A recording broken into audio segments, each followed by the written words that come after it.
नमस्कार मंडळी, रोडविल राणे या यूट्यूब चॅनलवर तुमच्या सगळ्यांचं स्वागत आहे। आज आपण ज्या ठिकाणी आलो आहोत त्या ठिकाणाची किंवा त्या किल्ल्याची वेगळी अशी ओळख करून देण्याची गरज नाही। मी तुम्हाला फक्त म्हणतो की हा किल्ला लोकांनी पिकनिक स्पॉट करून ठेवला आहे, तर तुम्ही समजून जायचं आहे की आपण लोहगडावर आलेलो आहोत। मात्र पिकनिकला येत असताना हा किल्ला नेमका कसा फिरला पाहिजे, कसा पाहिला पाहिजे, कसा अनुभवला पाहिजे, त्याची परिभाषा बदलण्यासाठी आज आपण इथे आलो आहोत। खरं तर लोहगड ज्यावेळी मी पाहिला त्यावेळी मला असं लक्षात आलं, अर्थात मी सुद्धा पहिल्यांदाच येतोय, पण जेव्हा मी त्याचा रिसर्च करत होतो त्यावेळी मला असं लक्षात आलं की लोहगडावर बरंच काही पाहण्यासारखं आणि बरंच काही एक्सप्लोर करण्यासारखं आहे। तर आज या लोहगडाची ही सैर आपण सुरू करणार आहोत। लोणावळ्यापासून अगदी हाकेच्या अंतरावर लोहगड आणि त्या बाजूला तो बघा विसापूर, अशी ही किल्ल्यांची जोडगोळी इथे तुम्हाला पाहायला मिळते। आज आपण लोहगडाची ही सैर करणार आहोत। भाजे आणि बेडसे अशा दोन लेण्या इथूनच जवळपास आहेत। या दोन्ही लेण्यांचं आयुर्मान 2700 वर्ष सांगितलं जातं आणि त्याहीपेक्षा जुना असा हा लोहगड आहे।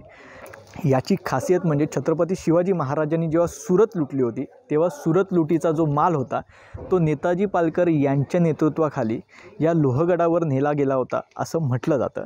आणि आणखी एक खासियत तुम्हाला सांगतो, जसं नाणेघाटावर लक्ष ठेवण्यासाठी जीवदन किंवा चावंड हे किल्ले बनवण्यात आले, तसं आपला जो बोरघाट आहे, ज्या घाटातून आपण मुंबईतून पुण्याकडे येतो, तर त्या घाटावर लक्ष ठेवण्यासाठी हा लोहगड आणि राजमाची असे दोन किल्ले बांधण्यात आले। तर त्याच लोहगडाची आज आपण सैर करणार आहोत। चला।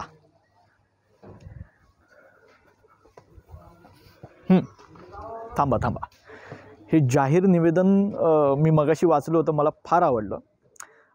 बऱ्याचदा अनेक गड किल्ल्यांवर 31 किंवा इतर पार्ट्यांच्या निमित्ताने दारू वगैरे पिणारी नीच जमात आपल्याला सापडते, तर त्या जमातीसाठी 6 महिन्यापर्यंत सश्रम कारावास आणि 10,000 रुपयाचा दंड या ठिकाणी ठोठावण्यात येईल अशी स्पष्ट सूचना लिहिलेली आहे।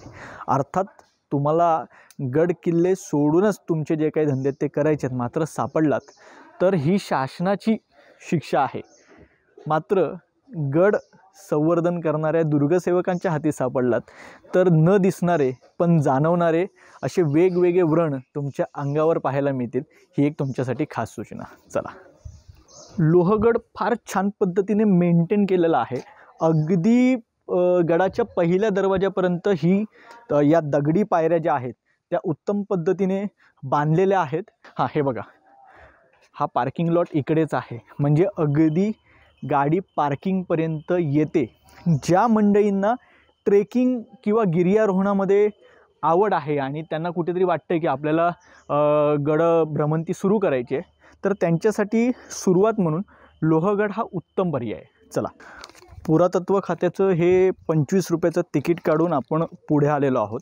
अगदी पायरी मार्ग आहे, त्याच्यामुळे काही विशेष तुम्हाला गाईड वगैरे लागेल इकडे, म्हणजे वाट दाखवण्यासाठी। जसं की इतर गिरिदुर्गांवर तुम्हाला वाटाड्या लागतात, कारण वाटा कुठूनही कशाही जाऊ शकतात। आता ही वाट बऱ्यापैकी छान पायऱ्यांची आहे, त्याच्यामुळे तिथे तशी गाईडची गरज नाही। वरती माहिती सांगण्यासाठी डेफिनेटली लागू शकते।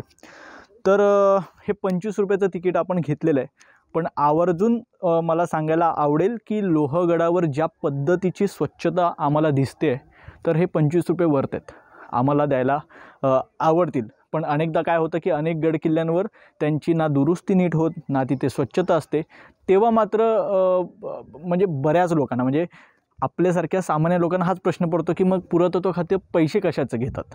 तर लोहगडावर हे 25 रुपये वर्थ आहेत।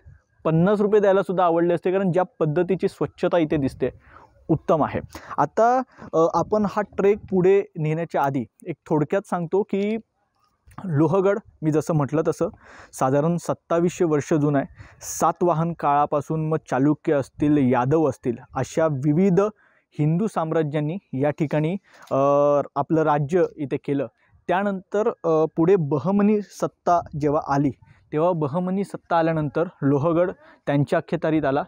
बहामनी सुलतानानंतर इकडे आली निजामशाही। मलिक अंबरने ज्यावेळी निजामशाही स्थापन केली, तर त्यानंतर प्राधान्याने लोहगड जिंकून घेतला।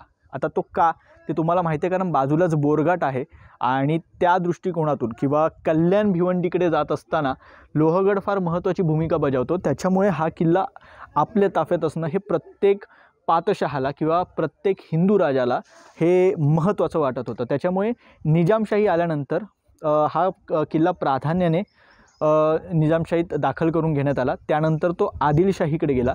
1647च्या कालावधीमध्ये छत्रपती शिवाजी महाराजांनी हा किल्ला स्वराज्यात सामील करून घेतला. त्यानंतर काही कारणांमुळे, अर्थात तुम्हाला माहिती आहे की पुरंदरचा तह झाला. पुरंदरच्या तहामध्ये जे किल्ले मुघलांकडे गेले तर त्यापैकी लोहगड हा सुद्धा किल्ला मुघलांच्या ताब्यात महाराजांना द्यावा लागला. मात्र फार कमी काळासाठी तो मुघलांच्या ताब्यात राहिला. छत्रपती शिवाजी महाराजांनी तात्काळ पुढच्या 5-1 वर्षामध्ये लोहगड पुन्हा एकदा स्वराज्यात सामील करून घेतला.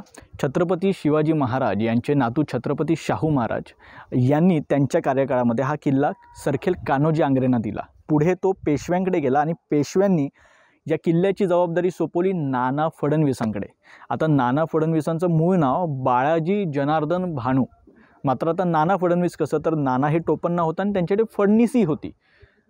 जसं आपल्या अष्टप्रधानामध्ये सुरनिसी, फडणीशी, तर त्यापैकी फडणीशी म्हणजे फडणवीसी त्याची जी जबाबदारी होती ती या बाळाजी जनार्दन भानू यांच्याकडे होती. आणि त्याच्यानंतर त्यांचं नाव हे नाना फडणवीस असंच पुढे रूढ झालं.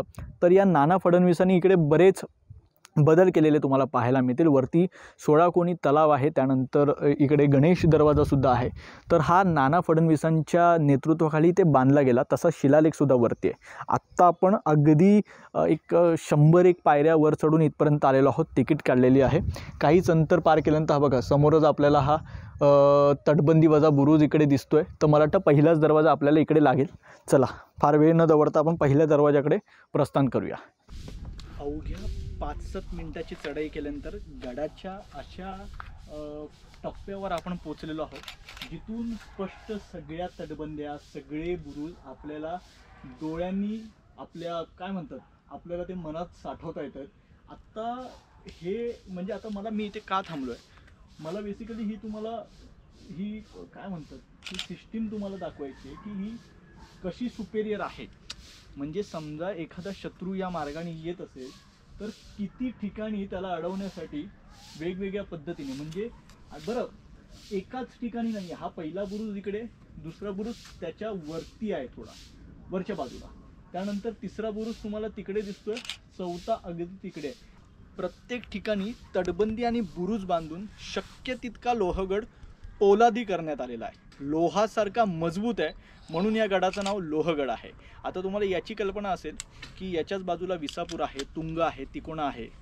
त्यांची नावं महाराजांनी बदलली. तुंगला कठीणगड नाव दिलेलं असेल किंवा तिकोण्याला वितंडगड नाव दिलं असेल, मात्र छत्रपती शिवाजी महाराजांनी लोहगडचं नाव बदललं नाही. कारण अर्थात छत्रपती शिवाजी महाराजांनी जेव्हा लोहगडाला भेट दिली असेल तेव्हा त्यांना हा पोलादी पुरुष वाटला असेल की हा भक्कम असा लोहगड, याचं नाव बदलण्याची काही गरज नाही. तर हे दुर्ग स्थापत्य आपण या अँगलने पाहिलेलं आहे. आता आपण थोडं वरती जाऊ, तिथे जवळून आपण ही बांधकाम किंवा ही तटबंदी कशा पद्धतीने बांधलेली ते पाहू. चला, खालच्या टप्प्यावर दुर्ग स्थापत्य पाहिल्यानंतर आपण वर येतो. अगदी काही अंतरावर आपल्याला आता गणेश दरवाजा लागणार आहे. तत्पूर्वी ही त्या काळीची पायवाट तुम्हाला दिसेल. पण आणखी एक दुर्ग स्थापत्य तुम्हाला लक्षात येईल की ही वाट अत्यंत काय म्हणता येईल की अटॅकिंग जेव्हा मुवमेंट असेल, म्हणजे शत्रू जेव्हा येईल हल्ला करेल तर त्याच्यासाठी ती फार निमुळती केलेली आहे. म्हणजे एका वेळी फार तर 1 सैनिक किंवा 2 सैनिक इथून धावू शकतात. मात्र हातात एखाद्याची तलवार असेल ही तर मला वाटतं एकच इथून जाऊ शकतो कम्फर्टेबली. समजा दोघांनी जायचं जरी म्हटलं तरी पण कार्तिक इथे असं बघा आपण दोघं जाऊ. ही एकाच्या हातात आहे, एक खालून धावत आहे. चला थोडं आणखी स्पष्ट होईल की मला नेमकं काय म्हणायचं. हा भाग मोठा आहे. इथून समजा शत्रू सैन्य इथून धावत येत आहे दिन दिन करत, तर ही मुवमेंट एकच जाऊ शकतो. तुम्हाला लक्षात आलं ना की उजवा हात जर त्याच्या हातात तलवार असेल आणि समजा समोरून गडावरचं सैन्य असेल तर त्याची मुवमेंट ही इथे ब्रेक होते. जे आपण देवगिरीवर पाहिलं ते मी तुम्हाला तिकडे एक्सप्लेन केलं होतं. तर स्थापत्याच्या किंवा युद्ध नीतीनुसार ही वाट निमुळती करून पुढे लगेच हे बघा या त्या काळच्या पायऱ्या आहेत. आता त्या काळच्या आणि नंतर त्यात झालेला बदल हा तुम्हाला इथे दिसेल. हा बघा, या बघा त्या काळच्या पायऱ्या प्लस त्यानंतर झालेले गड संवर्धन. तर ह्या पद्धतीने आता आलोच आहोत. तर मागे आहे कार्तिक आणि हां कार्तिक काळोखात दिसत नसेल तरी पण इकडे आहे विनीत, तिकडे आहे कार्तिक. चला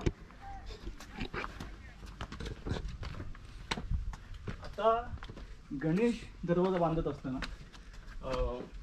बऱ्याच वेळा त्या काळामध्ये नरबळी किंवा त्या जागेवाल्याला बळी देण्याचा प्रकार तेव्हा होता. तर त्यावेळी सावळे कुटुंबातील एका जोडप्याचा बळी या ठिकाणी देण्यात आला होता. हा दरवाजा आहे. दरवाजाच्या उजव्या बाजूच्या बुरुजाखाली आणि डाव्या बाजूच्या बुरुजाखाली तर तिकडे बळी देण्यात आला होता. आणि त्या बदल्यात या सावळे कुटुंबियाला लोहगडवाडीची पाटीलकी त्यावेळी देण्यात आलेली होती. आता हा समोर तुम्हाला दिसतोय तो आहे गणेश दरवाजा. कारण दरवाजाच्या दोन्ही बाजूला साक्षात श्री गणेश बसलेले आहेत. या ठिकाणी वरती कमळाकृती आकडे तुम्हाला दिसत असतील. आणि बऱ्याच किल्ल्यावर आत्तापर्यंत मी जेवढं पाहिलं आहे तर बऱ्याच गिरिदुर्गांवर हा वरचा जो भाग आहे ना, ज्याला आपण काय म्हणतो नगारखाना टाईप, ओके, तर तो बऱ्याच ठिकाणी पडलेला असतो. तर इथून हा पहिला दरवाजा असल्यामुळे जर कोणी येत असेल तर इशारतीची पहिली इशारत जी आहे ती या दरवाजावरून होत असेल. आता इथे हे बघा या जंग्या इथे देण्यात आलेल्या आहेत, जिथून तेल किंवा उकळतं पाणी, उकळतं तेल टाकून शत्रूला जेरी सांगता येत असेल तर इथून तुम्ही गडाच्या मुख्य भागात प्रवेश करता. आता अर्थात इकडे हे खिळे जरी या दरवाजाला लावण्यात आलेले असले तरीही तुम्हाला माहीत असेल की सुरक्षेच्या दृष्टीने दरवाजाला खिळे लावले जायचे. कारण बऱ्याच किल्ल्यांवर दरवाजा फोडण्यासाठी हत्तीचा वापर केला जायचा. आता अर्थात इथपर्यंत हत्ती येत असेल असं मला तरी वाटत नाही. ज्या पद्धतीचं बांधकाम या ठिकाणी करण्यात आलेलं किंवा जी निमुळती वाट इथे तयार करण्यात आलेली आहे. तर हा दरवाजा या ठिकाणी आहे जुन्या काळातला. आणि अर्थात कालांतराने त्यात संवर्धन झालेलं असेल. पण इकडे छोटा दिंडी दरवाजा दिसत नाही जो त्यातून ये जा करता येते. जिथे देवड्या आहेत, एक देवडी या ठिकाणी उजव्या बाजूला ठेवण्यात आलेली आहे. त्यानंतर पुन्हा एकदा मुख्य किल्ल्यात प्रवेश करतात आणि इकडे काही तोफा संवर्धन करून ठेवण्यात आलेल्या आहेत. त्याच्यासाठी तोफगाडे सुद्धा बनवून ठेवण्यात आलेले आहेत. चला आता हा जो शिलालेख आहे तो फार महत्त्वाचा आहे. म्हणजे बऱ्याचदा काय होतं की फिरत असताना महत्त्वाच्या गोष्टींकडे अनेकदा दुर्लक्ष होतं. तर हा शिलालेख फार महत्त्वाचा आहे. मगाशी मी ज्यांचं नाव घेतलं जे बाळाजी जनार्दन भानू अर्थात नाना फडणवीस, तर त्यांनी या गडावर बऱ्याच दुरुस्तीची कामं केली. त्यानंतर 16 कोणी तलाव बांधला आणि वरती आता नारायण दरवाजा जो आपल्याला पाहायचा आहे तो सुद्धा त्यांनी बांधला. तर ते जे काम आहे तर ते ज्या साली केलं आणि कोणी केलं तर त्या पद्धतीचं हा शिलालेख या ठिकाणी आपल्याला दिसून येतो. त्यानंतर आता हा जो दगड तुम्हाला तुमच्या मागे दिसतोय हा खरं तर हा वरून पडून आलेला आहे. त्यामुळे इकडे ह्या भागामध्ये शक्यतो फार जास्त वेळ काढू नये असं सूचना इकडे सांगण्यात आली होती. कारण वरून दरड कोसळण्याची शक्यता असते.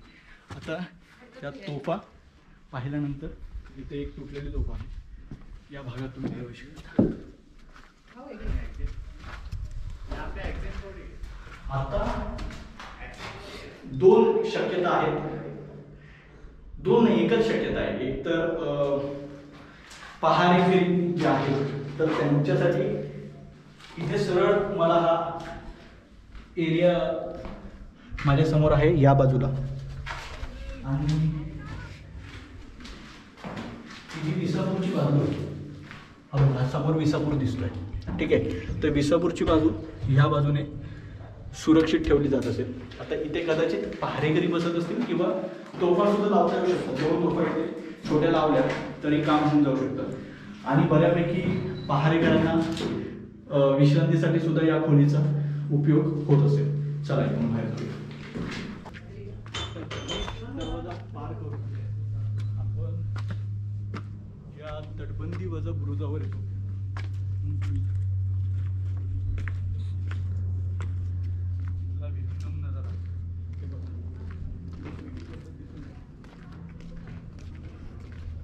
पहारेकऱ्यासाठीची जागा.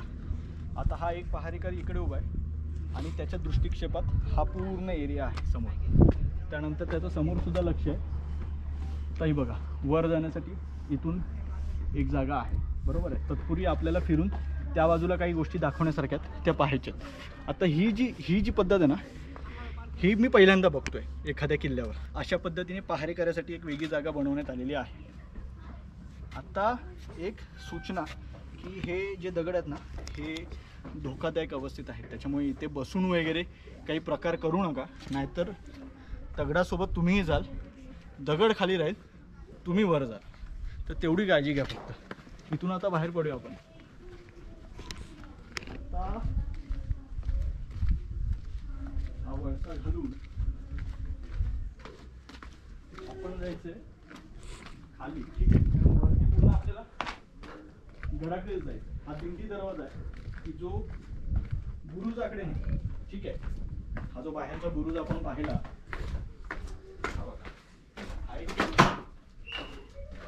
काय दडपण नाही ना. ठीक.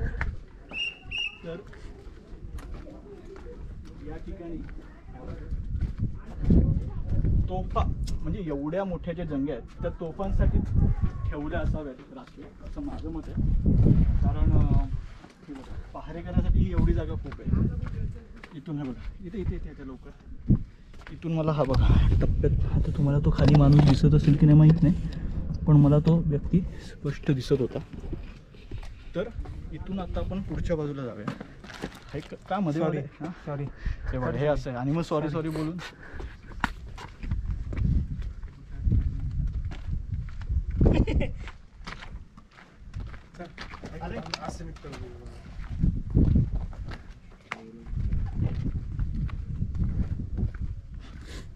मी मगाशी म्हटलं होतं की या पुलाच्या परिसरात दाखवण्यासारखं, पाहण्यासारखं खूप.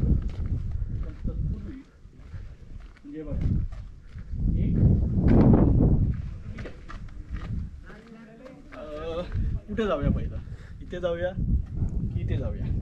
तुम्ही 2 बोटांपैकी एक निवडा. ठीक आहे, इथे जाऊया. हां, आणि त्यानंतर मग ही पण जागा बघूया. पण ह्या दोघांच्या व्यतिरिक्त आणखी एक खास जागा दाखवण्यासारखी आहे. कार्तिक शेठ, तुम्ही लाईट काढून ठेवा, कारण खाली जाताना आपल्याला लाईट लागेल. आत्ता आपण पहिले इकडे जाऊया. इकडे गेलात, आलात, बस हे एवढंच आहे. इथे आहे शिवकालीन शौचालय. आतमध्ये या, दाखवा. ओके, इथे आहे, हा एवढा भाग आहे कम्फर्टेबल. इथून आता आपण बाहेर जाऊया. आता एक झालं, दुसरी जागा आता मी दाखवतो. ते ना बाई, हे बघा, हे असं आहे. आमच्याकडे जवळपास तब्बल एका माणसाची ही प्रोडक्शन टीम आहे, ज्याच्याकडे आमचं आता पाणी आहे, कॅमेराची जबाबदारी, लाईट वगैरे सगळे त्याच्याकडे. आणि तुम्हाला माहिती आहे, तुम्ही मुरुड जंजिरा पाहिलं असाल की सरांनी पाणी आणल्यानंतरच आमचा पुढचा ब्लॉग पूर्ण झाला होता. तर अशी महत्त्वाची जबाबदारी कार्तिक सर पार पडत असतात. हे मी आता विनीतकडे देतोय, कारण मागून लाईट देणं गरजेचं आहे. इथून खाली उतरल्यानंतर 2 आहेत, हे बघा. एक या ठिकाणी एक वाट जाते. मी म्हटलं ना तुम्हाला की लोहगड इंटरेस्टिंग आहे. या आणि टाळकी सांभाळू ना बाबा. आता हे इथे संपतंय. ओके, सो हा हे बघा, हे सुद्धा शिवकालीन शौचालयच आहे. म्हणजे इथे वेगळं काही हाती लागलेलं नाही आहे. व्हेंटिलेशनसाठी इथे जागा देण्यात आलेली आहे. ठीक आहे विनीत, ही जी लाईट आहे ती आपण व्हाईट करूया. ठीक आहे, चला आता इथून मागे जा. मी बाहेर पडतो. इथून आता बाहेर पडलो. इथे तर म्हणजे आता 1 2 सावकाश सावकाश सावकाश. इथून जाऊया. ठीक आहे. इथे सुद्धा शिवकालीन शौचालय म्हणजे कदाचित हा बघा, हा इथे गेट वगैरे असेल कदाचित. इथे दरवाजा असेल. हा दरवाजा उघडून आत यायचं असेल. इथे एक आहे, तिथे एक आहे. म्हणजे आता एकूण 3 शौचालय आपण पाहिली. पण खास बाब काय आहे ती इथे आहे. बघा, म्हणजे एखाद्याला हुलकावणी कशी द्यायची. एक इथे गेला तुम्ही पहिले धावत, हे शौचालय खाली पाहिला 2 शौचालय. तर तुम्ही म्हणाल की त्याच्या आईला आता 4थं शौचालय पाहिला कशाला जायचं इकडे. या इकडे. अरे बाप.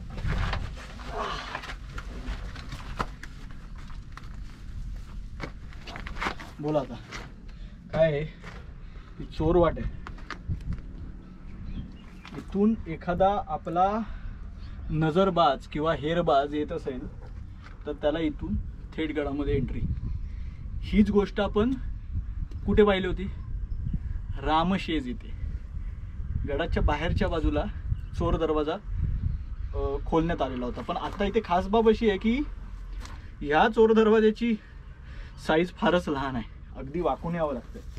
आत्ता पुन्हा तुम्ही म्हणाल की झालं ठीक आहे, छान आहे, चोर दरवाजा आहे.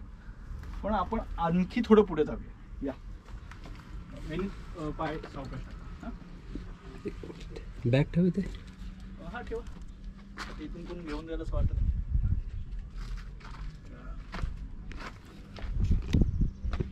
सावकाश हातात कॅमेरा थांबवा.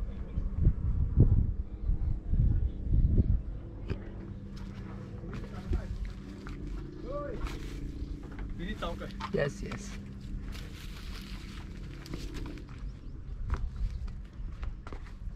मी ते का आलो तर पॅन करा थोडा कॅमेरा. इथे काहीतरी आहे. आता आत जायचं की नाही हा प्रश्न आहे. पण चिखल आहे हो.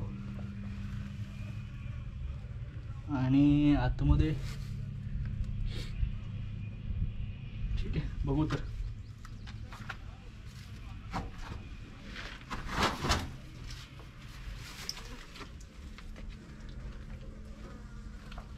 लाईट द्या.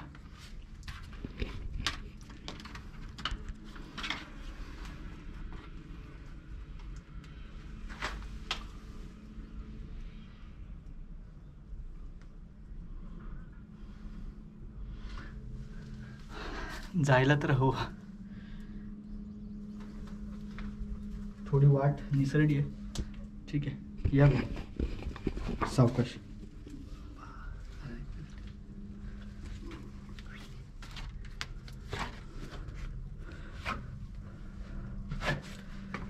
हे पकडा.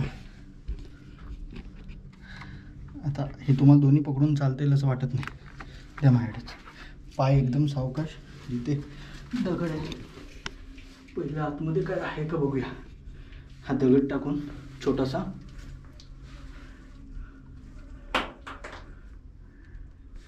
ठीक आहे, कोणाचा वावर असतं तर.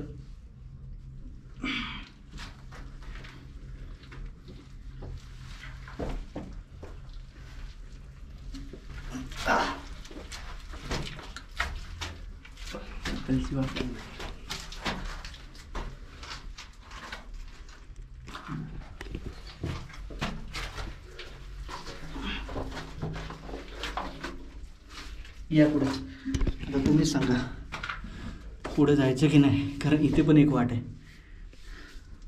चला आता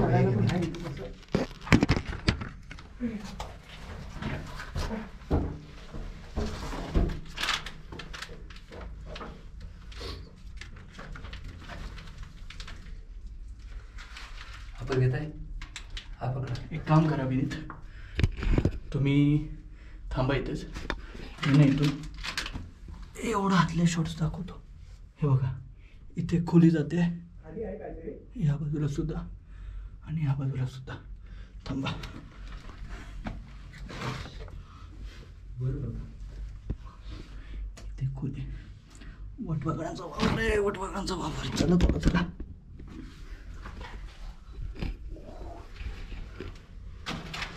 पण आता ही खोली कसं आहे की आता बरीच वर्ष झाली, पडझड झाली असेल, पण तुम्ही ना बहिर्जी, शिवनेत्र बहिर्जी नावाचं पुस्तक आहे, सॉरी कादंबरी आहे, त्याचे 2 खंड आहेत. प्रेम धांडे नावाचे लेखक आहेत. तरुण मुलगा आहे हो, पण काय पुस्तक लिहिलं आहे. म्हणजे मी फोटोवरून बोलतोय, मी अजून पाहिला नाही आहे त्यांना. पुस्तकाच्या मागे जो फोटो लागतो त्यात बहिर्जी सेनेची म्हणजे आपल्या ज्या हेर खात्याची अशा काही छुप्या खोल्या होत्या की ज्या खोल्यांमध्ये जाऊन हे हेर खात्याचे जे जाबाज सैनिक होते तर ते ना वेषांतर वगैरे करायचे. तर ती कादंबरी वाचल्यापासून ना सह्याद्रीमध्ये फिरताना मी असंच शोधत असतो की यार एकदा अशी बहिर्जींची एक खोली सापडावी. म्हणजे मला माहीत नाही की ती सापडल्यानंतर मी काय करेन किंवा काय रिॲक्ट होईल. अर्थात ते फार धोकादायक सुद्धा असेल, कारण शेवटी बहिर्जी नायकांची लाईट गेली. ओके, सो तरी पण मी बोलणार आहे. तुम्हाला जर ऐकायचं असेल तर तुम्ही डेफिनेटली ऐका किंवा तुम्ही स्किप करू शकता. लगेच आटपतो. तर मला ती बहिर्जी नायकांची खोली पाहायची आहे की आतमध्ये कशा पद्धतीने बेमालूमपणे वेषांतर करून तिथून बाहेर पडून, कारण एकतर चोर दरवाजा सुद्धा जवळ आहे आणि त्याला लागूनच ही अशी आडवाटेवर, कारण मला वाटतं सैनिकांना पण कळणार नाही की इथे काही आहे. बाहेर चला, मी तुम्हाला दाखवतो. मी ते समजून सांगतो सूत्र तुम्हाला. मी बाहेर चला. सावकाश बघा, विनीत आलेले आहेत आणि हे घ्या विनीत.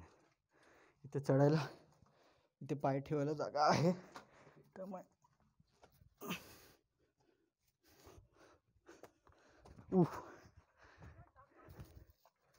हां या.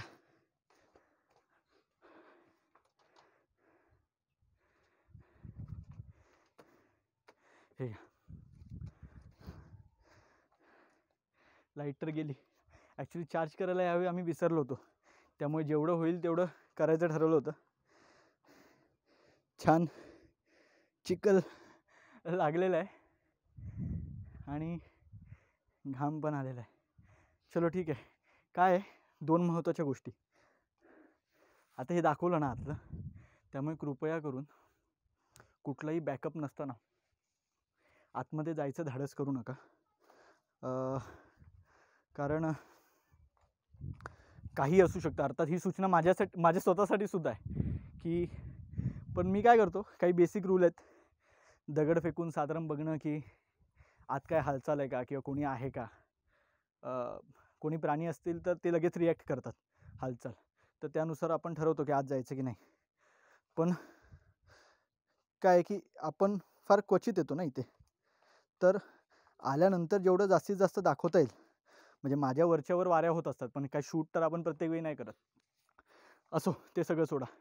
फक्त एवढीच विनंती आहे की तुम्हाला व्हिडिओ पाहिला ना तुम्ही आतमध्ये काय आहे, त्याच्यामुळे तुम्ही आता जाऊन वेगळं आतमध्ये म्हणजे एकदम हार्डकोर दुर्गप्रेमी असाल तर संशोधन म्हणून, एक आवड म्हणून जा.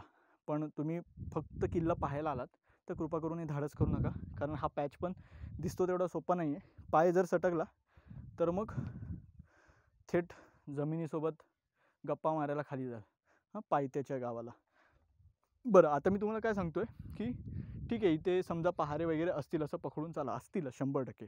पण एखादा हेर खात्याचा सैनिक इकडे आला आणि तिथे आत चोरवाटेतून जाण्याच्या आधी कदाचित तो इथे येत असेल, तर इथे हे आहे हे फार कोणाच्या नजरेत पण आलं नसेल, कारण फार नॅचरल ठेवलं हे सगळं. इथे काही दरवाजा वगैरे नाही आहे, इथे खड्डा वगैरे आहे, इथे आतमध्ये गेल्यानंतर आतमध्ये कदाचित, आणि मी हे फक्त शक्यता, मी फक्त कल्पना विस्तार करतो आहे, नाही तर कुठेतरी जाऊन ऐतिहासिक वगैरे त्याचे संदर्भ, मग ते उगाच कमेंटमध्ये ते लपडी की बाबा काय ऐतिहासिक संदर्भ वगैरे आहे का, तर हा फक्त कल्पना विस्तार आहे, एवढं लक्षात ठेवा. तर कदाचित त्या बहिर्जी कादंबरी ज्या पद्धतीने लिहिलं असेल की इथून उडी मारून आतमध्ये त्या खोलीत गेले असतील, वेषांतर वगैरे करून पुन्हा मावळ्याच्या रूपामध्ये इथून चोर दरवाज्यातून आतमध्ये त्यांचा जो काही इशारतीचा शब्द असेल, परवलीचा शब्द असेल, समजा एका चित्रपटात तुम्ही, मला वाटतं सुभेदार चित्रपटात तुम्ही पाहिलं असेल की काय तुझ्या रक्ताचा रंग कुठला, आणि मग बाहेरचा कोणी असेल तर म्हणेल की लाल, पण मराठे काय उत्तर देतील, बहिर्जी खात्यातील सैनिक काय म्हणतील तर भगवा, तर आमच्या रक्ताचा रंग आहे भगवा. तर आता ही गोष्ट आपण तुम्हाला दाखवली. आता इथून बाहेर पडूया. आता हे काय साफ करायला वेळ घालवण्यात अर्थ नाही, अजून आपल्याला बराच किल्ला पालथा घालायचा आहे. पण विनीत या सावकाश. ओके,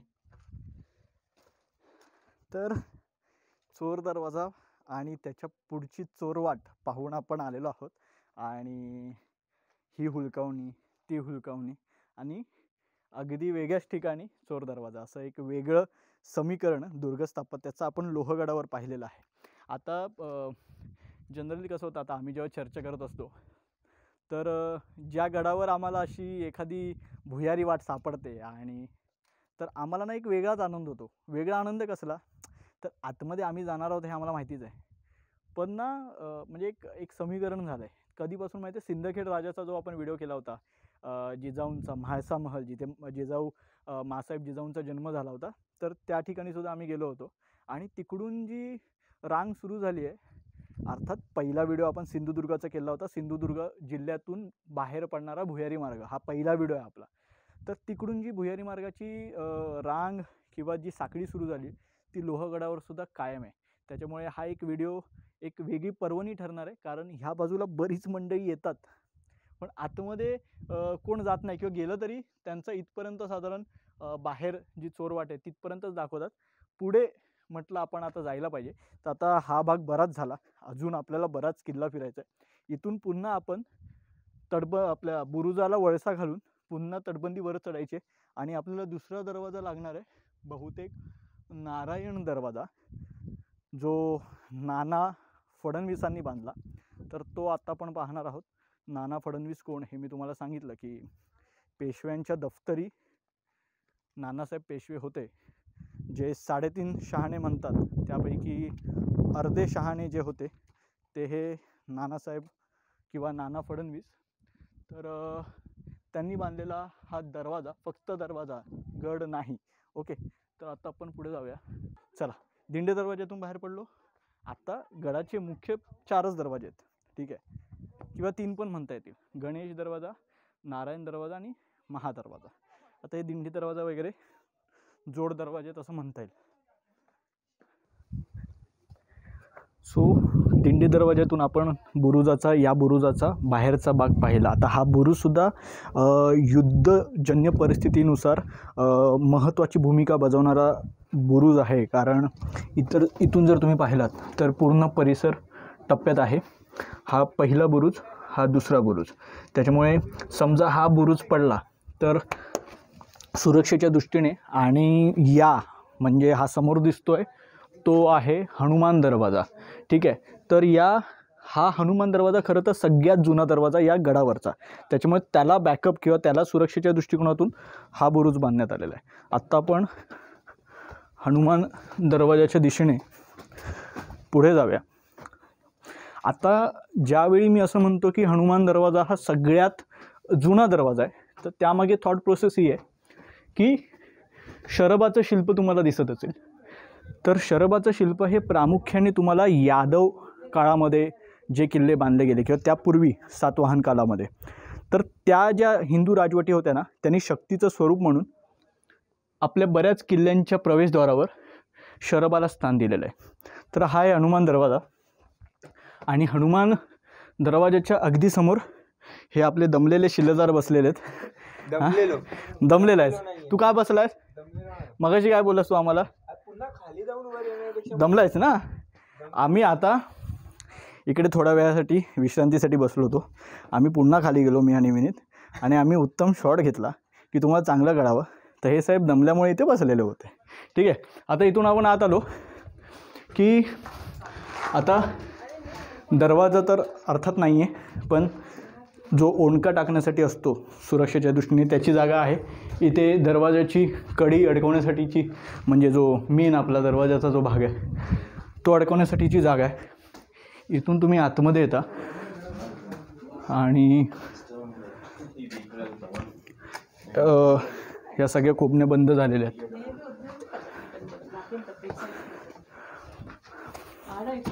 आता एक वाट गडाकडे ही सरळ जाते, मात्र आपल्याला वळसा घालून या दरवाजाचा जो नगारखान्याचा भाग आहे तर तो एक्सप्लोअर करायचा आहे. तत्पूर्वी ह्या दरवाजातून जो माणसाच्या उंचीपेक्षा जास्त आहे, सॉरी माणसाच्या उंचीपेक्षा कमी आहे, त्यातून वाकून आतमध्ये यायचं आहे आणि डोकं सांभाळतच यायचं आहे.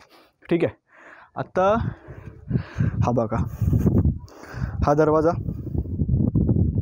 आता हे बघा इथे, हे बघा ही खाली माणसं दिसते तुम्हाला, त्या काकी कोणतरी बसलेत तिकडे. आणि समजा इथे शत्रू असेल तर इथून समजा मी गरम पाणी ओतलं किंवा काही टाकलं.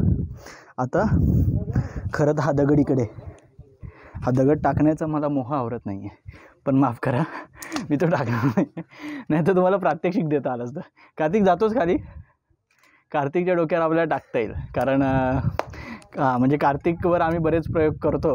कार्तिक जातो आहेस का? सुखरूप घरी जायचं. त्याच्यामुळे आणि कसं असतं माहिती आहे, उंचावरून एवढी जरी गोष्ट जर पडली तर त्याचा इम्पॅक्ट खूप जोरात होतो, म्हणजे जखम होईल एवढं तरी त्याचा इम्पॅक्ट असतो. अगेन तीच सगळी रचना तुम्हाला दिसेल. आता इथे हा बुरुज आणखी सुरक्षित करण्यासाठी, कारण काय आहे की कुठल्याही बांधकामाची एक कालमर्यादा असते, त्याचं एक काय म्हणतात एक जीवनकाल असतो. तर त्यानंतर तो थोडा जीर्ण होत जातो. तर तो आणखी मजबूत करण्यासाठी ते पट्ट्या मारल्यात बघा जागोजागी. तर हा समोर तुम्हाला विहंगम नजारा दिसत असेल हा सगळ्या परिसराचा. हा बघा हा जो सगळा परिसर आहे हा पवना धरणाचा, हा जो सगळा परिसर आहे हा पवना डॅमचा हा सगळा परिसर आहे. आणि मी मगाशी जसं म्हटलं तसं की माझ्या माहितीनुसार आपण आता कुठल्या वाटेनं आलो, इकडून कदाचित ह्या बाजूला मुंबई पुणे हायवे आहे, त्याच्यामुळे ह्या सगळ्या परिसरावर लक्ष हा बरोबर त्या बाजूला आहे, कारण विंचूकाटा त्या बाजूला आहे ना, तर त्या दृष्टिकोनातून तिथून त्या सगळ्या बोरघाटावर नजर ठेवण्यात येत असेल. आत्ता या बुरुजावर जी मंडळी पहारेकरी आहेत तर त्यांच्यासाठी शौचालयाची व्यवस्थासुद्धा इथेच करण्यात आलेली आहे बघा. ओके, आता मी याला हे शौचालय का म्हणेन तर एकतर हे बांधकाम बंदिस्त आहे, म्हणजे आत्ता हे सगळं पडलेल्या अवस्थेत आहे, मात्र एकतर ते बंदिस्त अवस्थेत आहे. आणि हा जो एक इथे थोडा हा पसरट भाग तुम्हाला, आपण जेवढी शिवकालीन शौचालय बघितली तर हा पसरट भाग तुम्हाला त्या शौचालयाच्या पुढच्या भागात दिसेल. आता हा काय आहे, हा पाण्याचा स्लोप केलेला असतो, पाणी पलीकडे जाऊ नये म्हणून.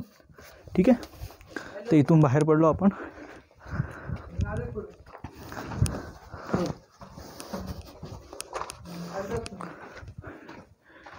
इथून ना शक्य तितका कमी वेळ घालवा, कारण हे फारच रिस्की भाग आहे हा सगळा, कधी कोसळू शकतो. पूर्णच भाग सगळा दिसतो मला रिस्की, हा तटबंद्या सोडल्या तर.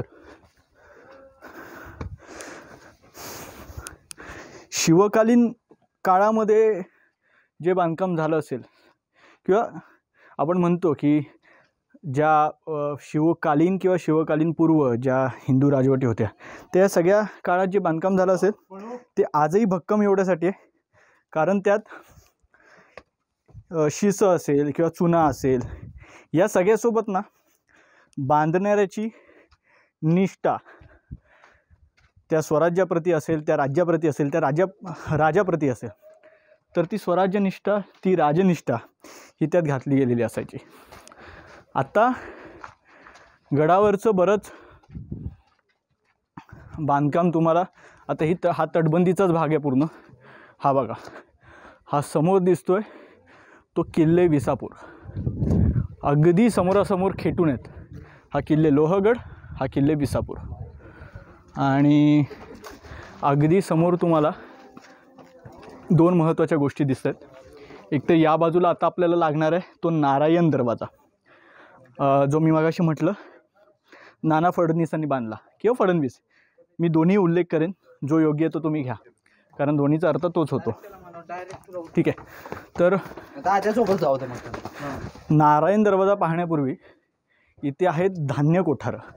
नाचणी किंवा भात हा मोठ्या प्रमाणात या ठिकाणी साठवला जायचा. आता हा बघा,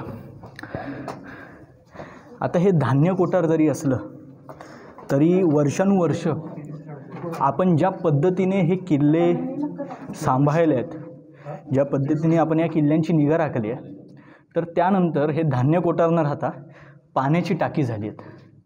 आत्ता ती पाण्याची टाकी आहेत, पण हे त्या काळातलं धान्य कोठार आहे. या ठिकाणी नाचणी आणि त्या बाजूला भात अशा पद्धतीने साठवला जायचा. इथे खाली तुम्हाला म्हणजे आता पाणी आहे आणि खालचा भाग स्पष्ट दिसतो आहे, अर्थात पाणी तितकं पिण्यायोग्य नाही आहे, पण हा बघा, त्या तुलनेत हे जे कोठार आहे ते बऱ्यापैकी मोठं आहे आणि प्रशस्त आहे. त्या बाजूला पण एक वाट जाते, पण पाण्यात वगैरे काय आपण जाऊ शकत नाही, इथूनच लांबून पहा.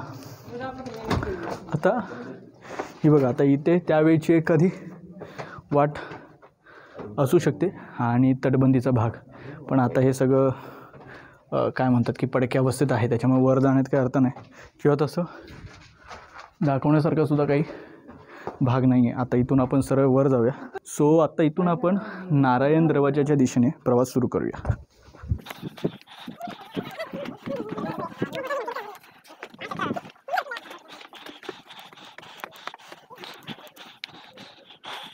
हा, खूप सारं ट्रेकिंग करावं लागत नसलं तरी पायऱ्या आपण जेव्हा चढतो ना तर त्यात जास्त दम लागतो तुलनेने आपण जे गिर्यारोहण करतो. आपण आत्ताशे गडाच्या अर्ध्या टप्प्यावर पोचलेलो आहोत, आणखी अर्धा टप्पा पार करायचा आहे. समोर नारायण दरवाजा आहे आणि विनीत हातातलं गोप्रो सांभाळून, कारण या मंडळींनी नेला तर फुकट 40-50 हजाराचा फटका. हा आहे नारायण दरवाजा, नाना फडणवीसांनी जो बांधला त्या काळामध्ये, म्हणजे हा जवळपास 1700च्या नंतर बांधलेला दरवाजा आहे. या देवड्या आपल्याला पाहायला मिळतील ज्या दोन्ही बाजूला आहेत. सैनिकांच्या विश्रांतीसाठी या देवड्या बांधल्या जातात. आणि हे बघा, दरवाजे अडकवण्याचे जे दगडी गोलाकार जी गोष्ट आहे ती, ते ओंडका अडकवण्यासाठी 2 जागा आहेत, एक खाली आहे एक वर आहे.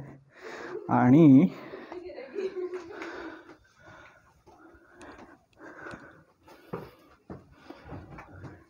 ठीक आहे, म्हणजे हे मराठा स्थापत्याचा एक उत्तम नमुना आहे. बाकी काही गोष्टी तशा दिसत नाही आहेत.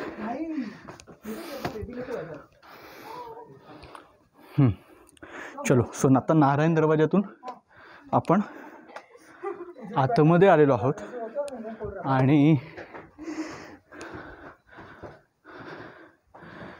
मला वाटतं मगाशी मी जे म्हटलं की शरभाच्या ज्या कृती आहेत त्या हनुमान दरवाजावर आहेत, तर तो माझा अंदाज पुरता फसलेला आहे.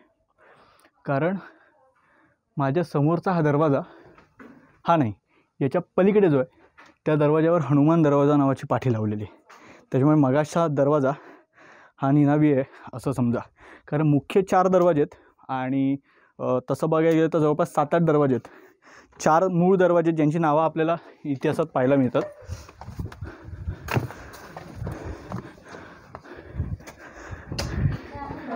एक मेसेज असा पण दे, वरती पोरं दरवाजा उघडून बघत खेचून मागचं. तर ते पण बोला असं की जरी तुम्ही येत आहेत गड किल्ल्यांवरती आपण एवढं मेहनत करून यार आपण आपलं जे पण हिस्ट्री आहे आपल्याला पुढच्यानी पण ते बघायला पाहिजे ना. बरोबर. आपण खेचून खराब करून चुकीच्या पद्धतीने आपण ते हाताळलं नाही पाहिजे. तिकडे पाय धुवायला त्या पाण्यात पाणी ठेवत होते, तिकडे लिहिलंय की ड्रिंकिंग वॉटर आहे. नक्की नक्की नक्की आपण वर जाऊन दिसलं तर डेफिनेटली ते शूटसुद्धा करू आणि बोलूसुद्धा. सो प्रके घाणेकर जे आहेत, आता एक राजस्थानवरून म्हणजे काही आले टुरिस्ट आलेत. हो हो हो. तर त्यांनी मला ते म्हणजे असं आपसात बोलत होते, अरे इनकी क्या है, इनको फोर्ट भी नहीं, रहने को जगह नहीं, इनके राजा क्या ऐसे रहते थे. तर म्हणे आम्ही बोलले की काय बोलला तुम्ही गडांवरती बोलताय, तर बोलते हा बोलते आम्ही गेलेलो राजस्थानला. म्हणे राजस्थानला तर आम्ही वरती गेल्यावरती आम्हाला अख्खं महल बघायला भेटतं. मी बोले एकच राजाचा होता ना, आमच्या राजांचा 350. येस. त्यांना जेव्हा यायचं तेव्हा त्यांच्यासाठी शामियाना उभारला जायचा. येस. आणि दुसरी गोष्ट, राजस्थानचे किल्ले किंवा राजस्थानचे राजे वेळोवेळी पातशाहींच्या पुढे झुकले म्हणून ते टिकले, राहिले. आमच्या राजाने अख्खी सवारी केली. येस. मेसेज देताना म्हणजे त्यांच्यापर्यंत पोहोचलं पाहिजे. तर आपल्याला हिंदीमध्ये बोलावं लागलं तरी चालेल, पण पोहोचलं पाहिजे. येस. सो ताईंनी फार महत्त्वाचा मेसेज दिलेला आहे. वरती गेल्यावर त्या गोष्टी सगळ्या निदर्शनास येतीलच. पण दुसरी गोष्ट की बऱ्याचदा महाराष्ट्रातले किल्ले आणि राजस्थानमधले किल्ले असं तुलनात्मक बोललं जातं की यार तिकडचे किल्ले किती चांगल्या अवस्थेत आहेत. मात्र पुन्हा तेच की जर तुम्ही इतिहास पाहिलात तर राजपूतांचा इतिहास, राजपूत हे अगदी मराठ्यांच्या ताकदीचे, म्हणजे तेवढेच कट्टर क्षत्रिय आणि अत्यंत धाडसी आणि पराक्रमी होते. मात्र इतिहासामध्ये वेळोवेळी तडजोडीची भूमिका घेणं आणि तत्कालीन पातशाह्यांसोबत नातेसंबंध बनवून सेफ राहणं, सुरक्षित राहणं याला त्यांनी प्राधान्य दिलं. अर्थात अपवाद होते, आपले पृथ्वीराज चव्हाण असतील किंवा इतर आपले राजपूत राजे असतील, तर ह्या सगळ्यांनी त्यात अपवाद राहिले. काही जे निवडक होते की ज्यांनी माना झुकवल्या आणि त्यांचे किल्ले तसेच सुरक्षित राहिले. तर हा मूलभूत फरक आहे महाराष्ट्रातल्या किल्ल्यांमध्ये आणि राजस्थानच्या किल्ल्यांमध्ये. आत्ता हे जे 2 दरवाजे आहेत हे सुद्धा नाना फडणवीसांनी बांधलेले आहे आणि त्याच्या पुढे गेल्यानंतर आत्ता आपल्याला हनुमान दरवाजा लागेल. सो मी मगाशी जे म्हटलं होतं शरबाच्या ज्या कृती होत्या, तर ते दोन्ही किल्ले नाना फडणवीसांचे आहेत. म्हणजे गणेश दरवाजा त्याच्या अलीकडे आणि त्याच्या पलीकडे असे दोन्ही किल्ले हे नाना फडणवीसांचे आहेत. आत्ता आपण मूळ हनुमान दरवाजा पाहूया. चला या.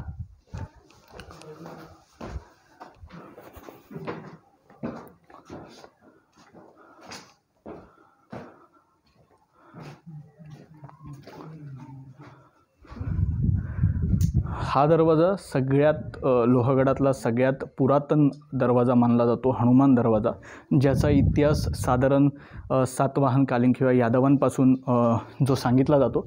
कारण मूळ किल्ला इथून सुरू होतो त्या काळातला. त्यानंतर मग तो टप्प्याटप्प्याने मराठ्यांकडे आला. त्यानंतर मग पुढे नाना फडणवीसांनी त्याची जबाबदारी घेतली पेशव्यांच्या कार्यकाळामध्ये. तर त्यानंतरचं जे खालचं बांधकाम आहे ते नंतरच्या काळामध्ये झालं. हा मूळ दरवाजा आहे आणि दरवाजासुद्धा सुस्थितीत आपल्याला दिसतो आहे. आणि 2 ही शिल्पं आहेत. माझ्या माहितीनुसार ही हनुमंताची दिसत आहेत दोन्ही ठिकाणीसुद्धा. जर तुम्हाला काही वेगळं माहीत असेल तर तुम्ही डेफिनेटली त्याबद्दल सांगा. कमळाकृती शिल्प याही ठिकाणी आहेत वरच्या दोन्ही बाजूला. बांधकामाचं स्ट्रक्चर जर तुम्ही बघाल तर देवगिरी किल्ल्यावर आपण हे स्ट्रक्चर ऑलरेडी पाहिलेलं आहे. आतमध्ये येऊया आपण. हे मी मगाशी म्हटलं तसं की सुरक्षेच्या दृष्टीने हे खिळे बसवले जातात दरवाज्यांना, जेणेकरून कुठल्याही परिस्थितीत हे दरवाजे हत्ती किंवा इतर ओंडक्याने वगैरे तुटले जाऊ नये. इथे सुद्धा ओंडका लावण्यासाठी एक जागा आहे. मात्र आता दरवाजा अत्यंत घट्ट लावण्यात आलेला आहे. पाणी जाण्याची व्यवस्थासुद्धा इकडे तुम्हाला दिसून येईल. पाणी इथे न साचता हे या नळीतून खाली बाहेरच्या ठिकाणी जातं. आता इथून आपण आतमध्ये येऊया. आत्ता हनुमान दरवाजा पार केल्यानंतर तुम्ही या मुख्य किल्ल्यावर प्रवेश करता. मुख्य किल्ल्यावर प्रवेश केल्यानंतर अगदी उजव्या बाजूला आणखी एक वास्तू आहे.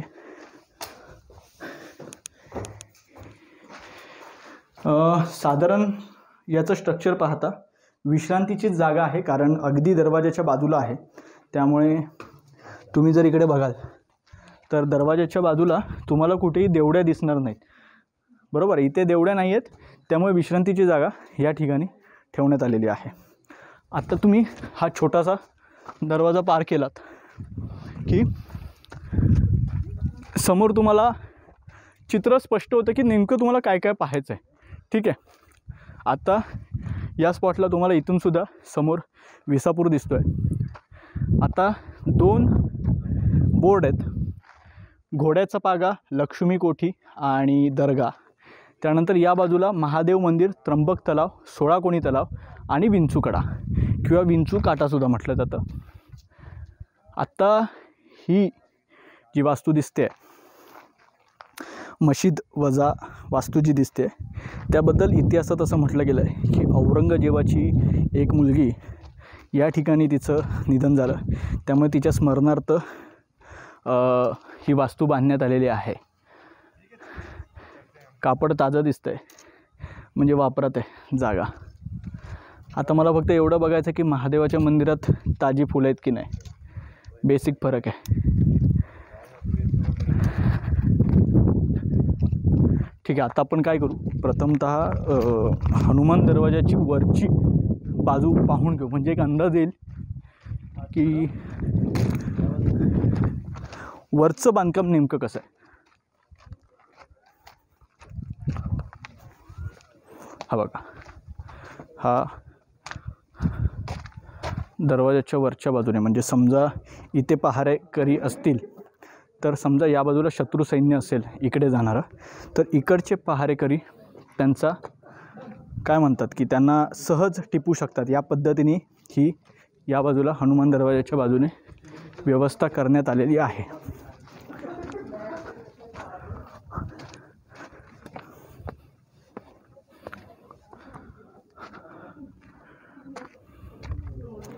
ठीक आहे. तर एक काम करू आपण ना घोड्याची पागा, लक्ष्मी कोठी ते बघून क्रॉस फिरू आणि तिकडे जाऊ महादेव मंदिर आणि त्र्यंबक तलाव, म्हणजे आपलं सगळं बघून. नाही तर आपण समजा एका बाजूला गेलो ना, चला इथूनच उतरूया. थांबा, पण इथून बघतो मी आहे का, मे बी नसावं. ठीक आहे. आपण पुन्हा परतीचा, खरं तर बघा साधी गोष्ट आहे. समजा मी इथून उतरून गेलो असतो आणि त्या बाजूने उडी मारून उतरू शकलो असतो, मात्र मी ते करणार नाही आहे. कारण मला एक जाणीव झाली की आपण व्हिडिओमध्ये ज्या गोष्टी करतो तर त्या गोष्टी बऱ्याचदा फॉलो केल्या जातात की बाबा त्याच पद्धतीने करणं, तर तो मेसेज जाणार नाही याची काळजी मी कटाक्षाने घेईन. हनुमान दरवाजापासून आत्ता आपण या पठारावर आलेलो आहोत. हा समोर दिसतोय तो हनुमान दरवाजा. ठीक आहे. इथे आता 2 बोर्ड लागलेत जे मी मगाशी तुम्हाला दाखवले, घोड्याचा पागा वगैरे आणि विंचू काटा आणि 16 कोणी तलाव वगैरे या बाजूला आहेत. आपण पहिली ना उजवी बाजू एक्सप्लोर करून घेऊ आणि फिरून आपण तिकडे त्या बाजूला विंचूकडा आणि महादेवाचं मंदिर आहे तिकडे जाऊ. सो देन तिकडून विंचू काट्याला जाता येईल. ठीक आहे. चला, तत्पूर्वी या कबरीच्या बाजूलाच आहे सभागृह किंवा सदरेची जागा जी म्हटली जाते, जिथून सगळा कारभार हाकला जातो, ती ही सदरेची जागा आहे. 3 तोफगाड्या सहित ठेवलेल्या तुम्हाला दिसतील या बाजूला. आणि दुर्दैवानं इथे एक सूचना लिहावी लागली की तोफगाड्यावर बसू नका. तर ही सूचना तेवढी लक्षात ठेवा की तोफगाड्यावर बसणं हे तुमच्यासाठी एखाद्या फोटोची किंवा एखाद्या रीलचं कंटेंट असू शकतं, पण हा वर्षानुवर्ष मावळ्यांनी घाम गाळून उभा केलेला इतिहास आहे. त्यामुळे तोफगाडे किंवा तोफांवर चुकूनही बसू नका. हे जे समोर दिसत आहेत हे राजवाड्याचे अवशेष आहेत त्या काळातले. आता ही जी हा जो बेस आहे हा इथे आपल्याला दिसतोय, हा बघा. आता याच्यावरती 2 मजली किंवा 3 मजली वाडा असू शकतो त्या काळामध्ये. आता हे सगळं इथे आता हा सगळा भराव पडलेला आहे, पण त्याचं स्ट्रक्चर तुम्हाला स्पष्टपणे दिसत असेल. आता इथून पुढे आलं की आपल्याला घोड्याची पागा लागते. तिथे बोर्ड लागलेला आहे. इथून आपल्याला जाता येतं का आपण पाहू. अवशेष एका बाजूला ठेवून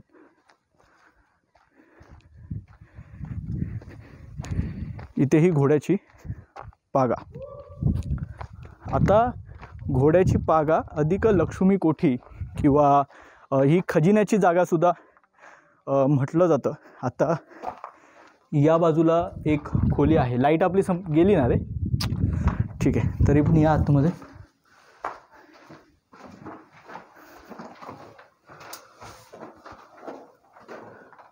खूप मोठी खोली आहे. मोबाईलचं चालू करून बघूया आपण.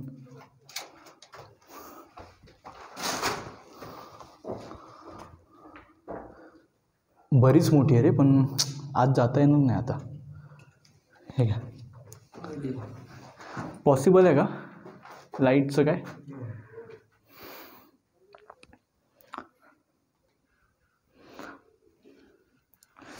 काय झालं माहिती आहे, आता तुम्ही उन्हातून जेव्हा येता ना, तेव्हा तुम्ही अचानक जेव्हा काळोख्या खोलीमध्ये बघता तर तुम्हाला काहीच दिसत नाही.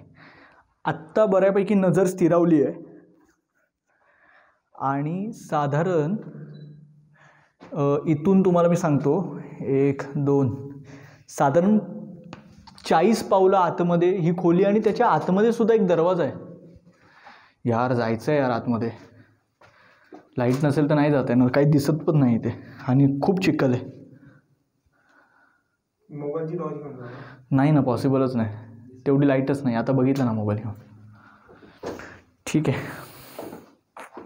सॉरी, आपली लाईट संपली होती कारण त्याची जी वायर आहे ना, म्हणजे चार्जिंगची जी वायर आहे ना, तर ती वायर आणि कॅमेराची वायर ही कॉमन आहे सध्या, कारण ती त्याची वायर हरवली आहे.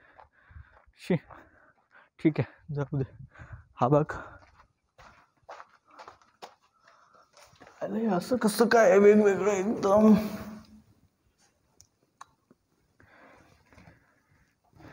ही एक खोली, ही बघा. त्यानंतर ही एक खोली, ठीक आहे.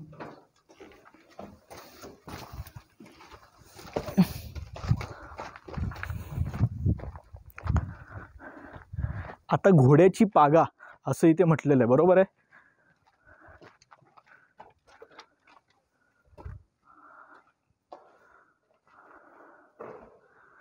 आता समजा आता आपण पकडून चालू, ज्याप्रमाणे आता घोड्याची पागा लिहिलेली आहे, तुम्हाला दिसत असेलच. हे बघा, हे पाण्यासाठीचे हे तळी खोदली आहेत छोटी छोटी, ठीक आहे. आणि ही आता बघा, ही इथे बुजलेली आहेत, पण ना तुम्हाला स्ट्रक्चर दिसेल. हे बघा, 1 2 अशी लाईनी तुम्हाला इथे स्पष्ट दिसते, तुम्हाला इथे आल्यावर दिसतील, ठीक आहे. ही अगदी तिथपर्यंत आहेत. म्हणजे काय असेल की घोडे आणले इथून, त्यांना इथे बांधलं की त्यांचं तोंड कदाचित ह्या बाजूला असेल. पाणी आणि चाऱ्याची जी व्यवस्था आहे ती इथे केली गेली असेल. आलं लक्षात?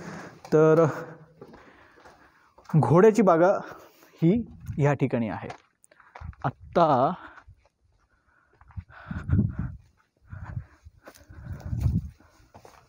नाही, काही नाही, लकीली काही नाही. नाहीतर आपलं दिसतं असं काहीतरी आहे. आपण जातो एकदम जोशात, काहीतरी छान पाहायला मिळेल म्हणून. ही बघा, आता इथे घोड्याची पागा, जो मी मगाशी म्हटलं फलक लिहिला होता, तर ही घोड्याची पागा आपण पाहिली. मग मला वाटतं या सगळ्याच घोड्याच्या पागा असू शकतात, पण त्याची उंची एवढी कमी का ठेवली आहे? व्हेंटिलेशन पण नाही आहे. हां ना, ठीक आहे. हा बघा, समोर विसापूर बघतोय आपल्याकडे. तुम्ही आमच्याकडे पण या म्हणून आमंत्रण देतोय आपल्याला. काय म्हणता?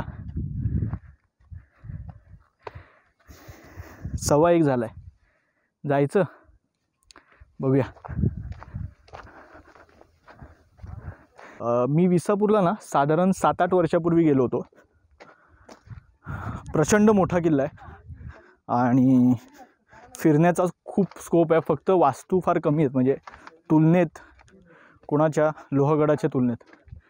आता लक्ष्मी कोठी जे म्हटलं होतं आणि खजिनदाराची खोली, अशा दोन्ही खोल्या या ठिकाणी आहेत. आता लक्ष्मी कोठीची गोष्ट सांगतो. छत्रपती शिवाजी महाराजांनी सुरतेची लूट केली.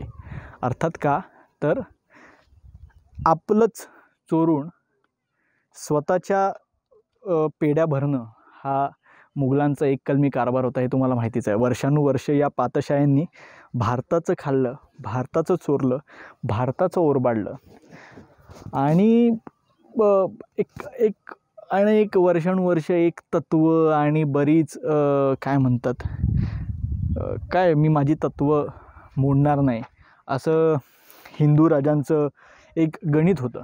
मग त्याच्यामध्ये समुद्र ओलांडणंसुद्धा हा सुद्धा त्यावेळी निषिद्ध मानलं जायचं.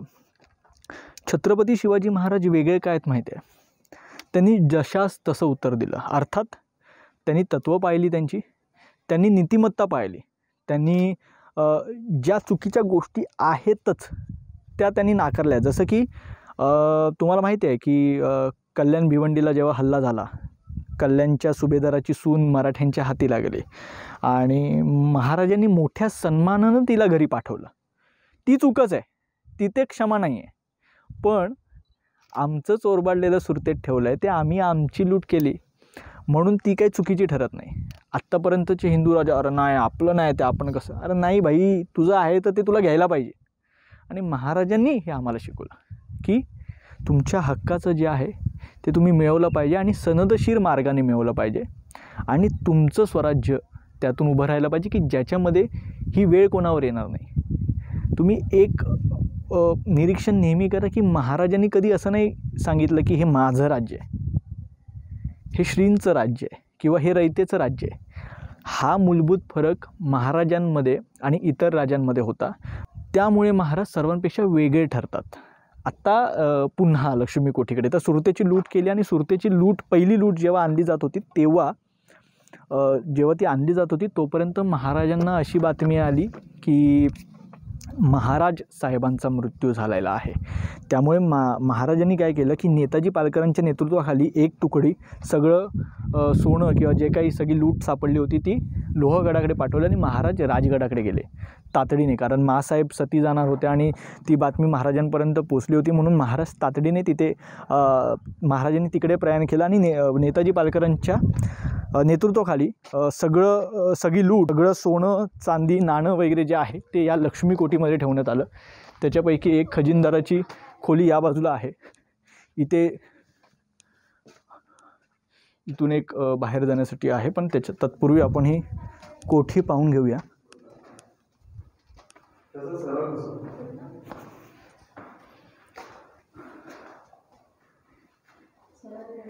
एखाद्या खजिन्याची जागा कशा पद्धतीने असू शकते म्हणजे बऱ्याच पुढे खोल्या आहेत. तुम्ही जसं पुढे जाल, हा झाला पहिला टप्पा, हा दुसरा टप्पा.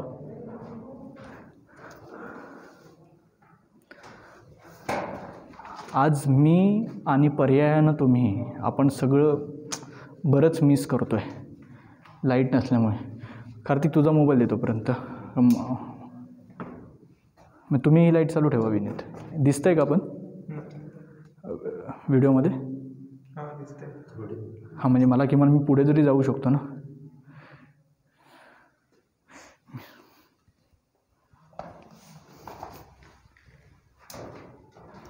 ठीक आहे, ही खोली इथपर्यंत आहे.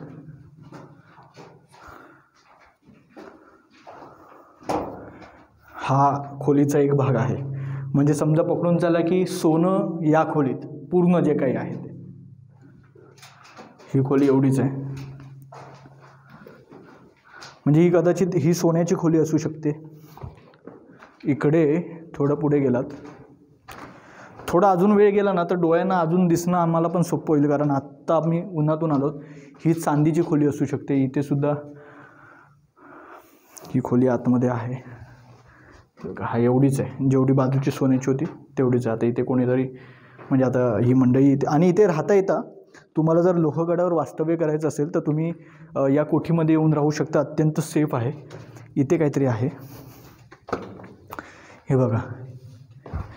हे बाकीचं काय म्हणतात नाणी, काय म्हणतात डायमंड्स वगैरे सगळे, मोती वगैरे सगळे ह्या खोलीत कदाचित ठेवले जात असतील. सोनं झालं, चांदी झालं, नाणी आणि एक सेम तशीच खोली तिथे बघा, तिथे समोरसुद्धा आहे. ठीक आहे, तर ही झाली खजिन्याची खोली. आणि सुरतेच्या लुटीच्या निमित्तानं स्वराज्यात लक्ष्मी दाखल झाली म्हणून ही लक्ष्मी कोठी. आलं लक्षात. आता ही लक्ष्मी कोठी पाहून झालं की इथे ना बाजूला, आता मी इथे का चाललो आहे तर इथे पायरीसारखी गोष्ट आहे. म्हणजे इथून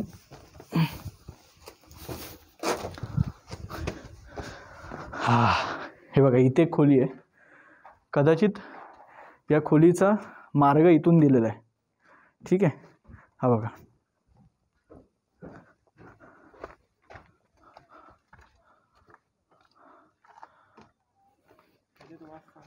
इथूनच. हा काय याच रूम मध्ये वास चांगला येतो. सॉरी का आलं. ह्या रूम मध्ये वास तरी चांगला येतो. हां ठीक आहे. सो इथून आपण आतमध्ये गेलो होतो लक्ष्मी कोठीमध्ये. इथून आपण बाहेर आलेलो आहोत. आत्ता इथून फिरून आपण हे बघा इथे काही टाकी आहेत.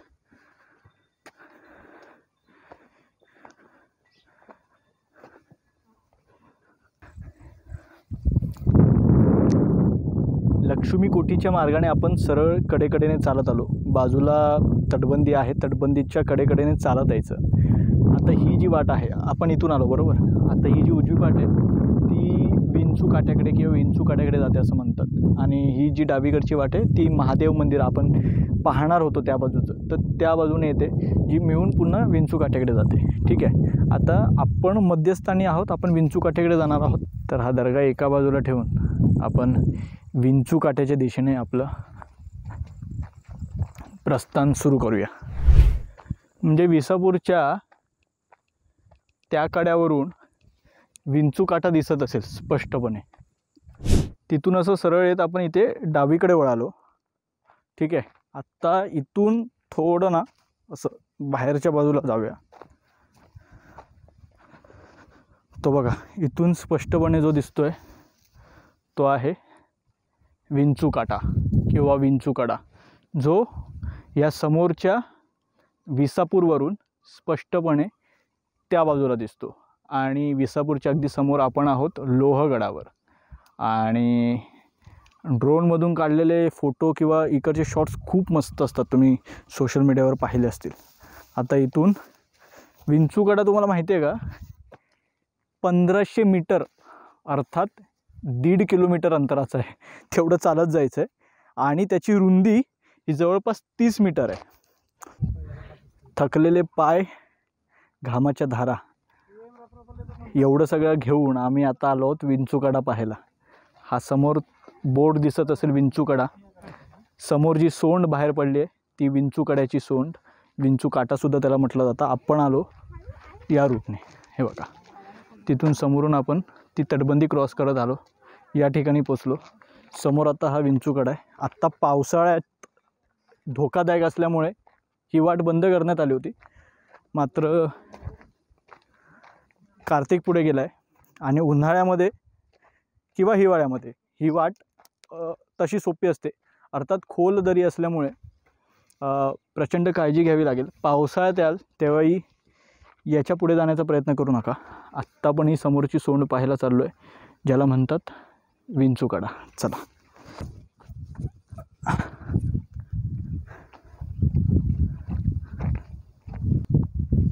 दोन प्रकार आहेत. पहिल्या प्रकारात तुम्ही तिथून वरूनच विंचू कडा पाहून जाऊ शकता. म्हणजे काय, विंचू कडा लिहिलेलं आहे, समोर दिसला, मन भरलं, निघायचं. दुसरा प्रकार आहे विंचू कडा एक्सप्लोअर करायचा, तिथपर्यंत पोचायचं, तो भगवा बघायचा, त्या भगव्याला मानवंदना द्यायची, विंचू कड्याचा आस्वाद घ्यायचा, महाराजांचं शौर्य आठवायचं, त्यांचा पराक्रम नजरेखालून एकदा जाऊ द्यायचा आणि मग परतीचा मार्ग पकडायचा. आपण दुसऱ्या प्रकारात आहोत. तुम्ही कुठल्या प्रकारात आहात कमेंट सेक्शनमध्ये कळवा. या जवळपास 1.5 किलोमीटर चालायचं आपल्याला. म्हणजे हे वाटताना वाटतंय समोर दिसतंय वगैरे, पण अंतर प्रचंड आहे. जसं जसं तुम्ही पुढे जाता तसं तुम्हाला लक्षात येतं की अरे रस्ता संपतच नाही आहे. ही वाट इथे सुरक्षेच्या दृष्टीने वळवली आहे. रेलिंग्ज आहेत आजूबाजूला, त्याच्यामुळे सुरक्षेची काळजी पूर्ण घेतली गेलेली आहे. मात्र पावसाळ्यात काय होतं की या वाटा सुळसुळीत होतात आणि ही बघा, ही बाजूला खोल दरी. त्याच्यामुळे काय होतं की अनेकदा तुम्ही येता सरसकट धावत आणि मग थेट सह्याद्रीत अनंतात विलीन असा प्रकार होतो. त्यामुळे तो प्रकार टाळा. हा बघा, हा पॅच थोडासा तुम्हाला कठीण वाटू शकतो, पण अनेकदा काय करायचं माहिती आहे, शक्यतो तुम्ही जेव्हा उतरता तेव्हा तुमचा हा जो पोर्शन आहे, हा भाग शरीराचा, हा पुढे नसला पाहिजे. पुढे नसल्यावर तोल जाऊन तुम्ही पडू शकता. हा भाग हा मागे खेचायचा. ओके, हे बघा, मागे खेचायचा आणि शक्य तितके आडवे पाय टाकायचे. तर विनीतला खरं तर फार घाई गडबडीत आम्ही सांगितलं की लोहगडावर जायचं आहे, त्यामुळे त्याला बाहेरच्या बाहेर निघावं लागलं. त्यामुळे तो शूज घालू शकलेला नाही आहे. मात्र ट्रेक करत असताना कंपल्सरी तुम्ही शूज घातलेले असतील. इवन आता मी पण जे शूज घातले आहेत ना ते चुकीचे आहेत. खरं तर माझ्याकडे ॲक्शन ट्रेकर्स आहेत जे ट्रेकिंगला घातले जातात, कारण या व्लॉगिंगच्या व्यतिरिक्त मी ट्रेकिंगसुद्धा करतो. मुंबईमध्ये डोंगरी अँड ऑर्गनायझेशन फॉर ॲडव्हेंचर नावाची संस्था आहे. संस्थेला जवळपास 35 वर्ष झाली आहेत आणि सर्टिफाईड क्लाइंबर्स आहेत. तर या संस्थेसोबत मी गिर्यारोहणाला जात असतो, ट्रेकिंगला जात असतो.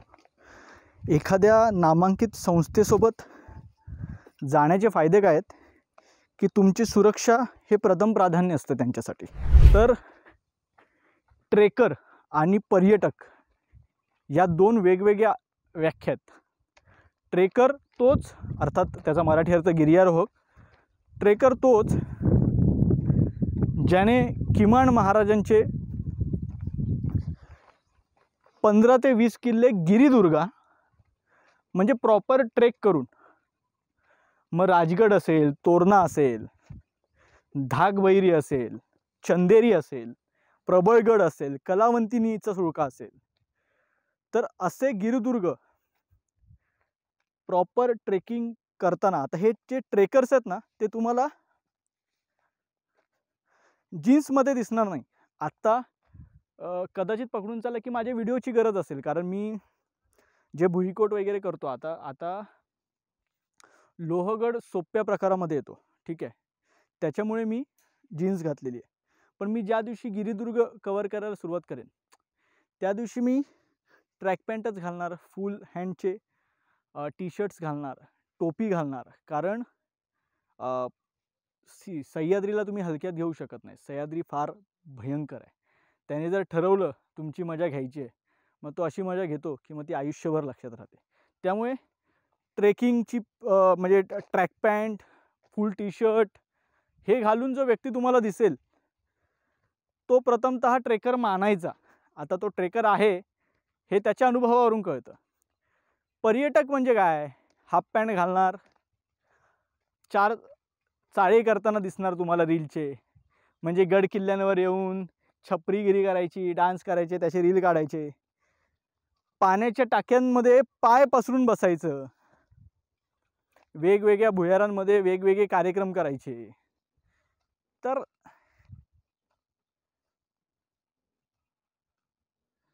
हा काय प्रकार आहे, सॉरी हा मुद्दामध्येच. आता इथे तर हा तलाव आहे, ठीक आहे, वर यायला आहे का स्कोप, तिथून येऊ शकतो ना वर.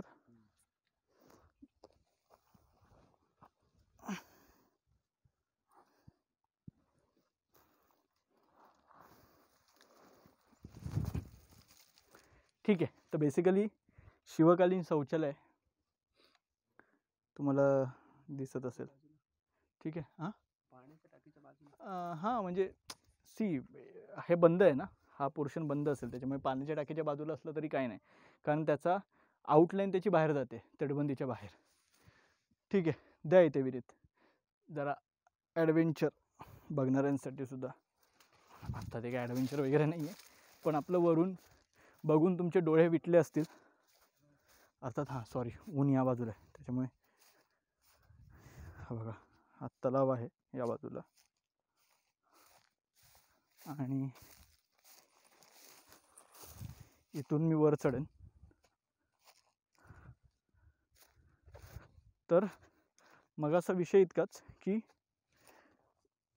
गिर्यारोहणाला जात असाल तर सर्टिफाईड संस्थेसोबतच जाण्याचा प्रयत्न करा.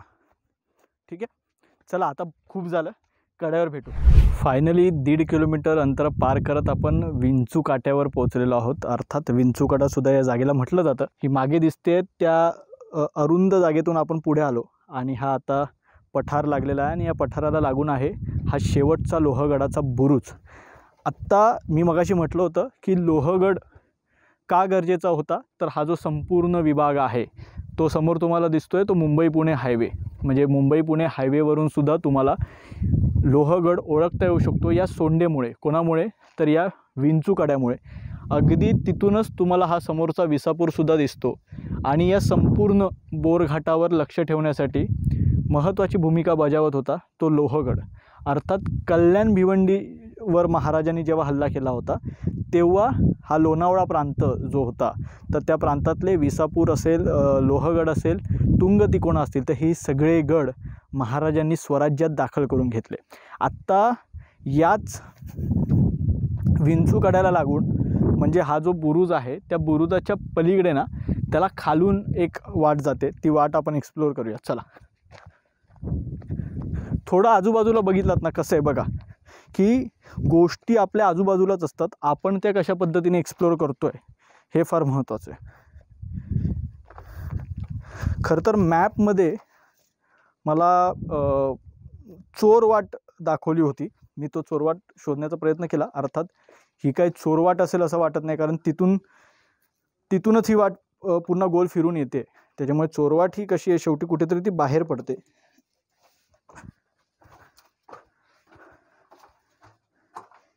एखाद्या अशा ठिकाणी की जिथे सर्वसामान्य व्यक्ती पोहोचणार नाही. पण आता या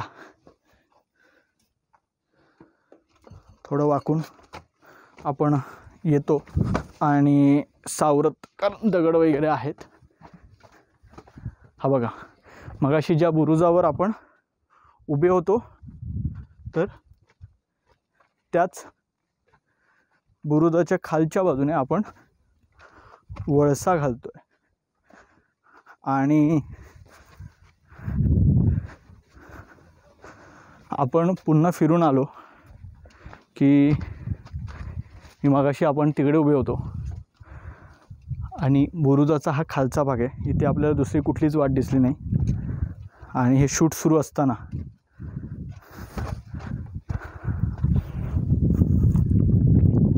कधीच दमत नाही, कधीच थकत नाही. चालू आहे, अशा ज्या चालू आहे विनीत, अशा वल्गना जे करतात. चालू आहे, बंद कर. तर कार्तिक सर, तुम्ही दमला नव्हतात ना? आता प्रामाणिकपणे सांग, झोपला होतात? नाही बाई, समोर तुम्ही दोघं, प्रामाणिकपणे सांग. तू झोपला होतास गाडीमध्ये? मी गाडीमध्ये? हां, हे बरोबर आहे. काय होतं की गाडीमध्ये मला झोप मिळते. आता सध्या तरी, आता माझं लायसन्स येईल लवकरच, पण तोपर्यंत कार्तिक शेठ दिवस रात्र जी काही गाडी चालवतात ते एकटे चालवतात, त्याच्यामुळे त्यांना झोप गरजेची असते. तर नाही ही फ्रुटी नाही. तर थांब, अरे मेसेज द्यायचा आहे.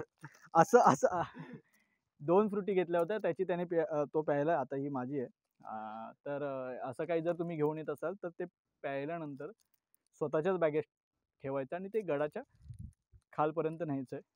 तर ठीक आहे, म्हणजे आम्हाला पुरावा सापडलेला आहे. कोणीतरी दमतं आणि कोणीतरी झोपतं, पण त्यांना झोप गरजेची आहे. सर तुम्ही झोपा. विनीत या बाजूने या. हे बघा, आता पुन्हा आपण तिकडेच परतलेलो आहोत, त्याच्यामुळे पुन्हा वर जाऊया. चला, इथूनच यावर.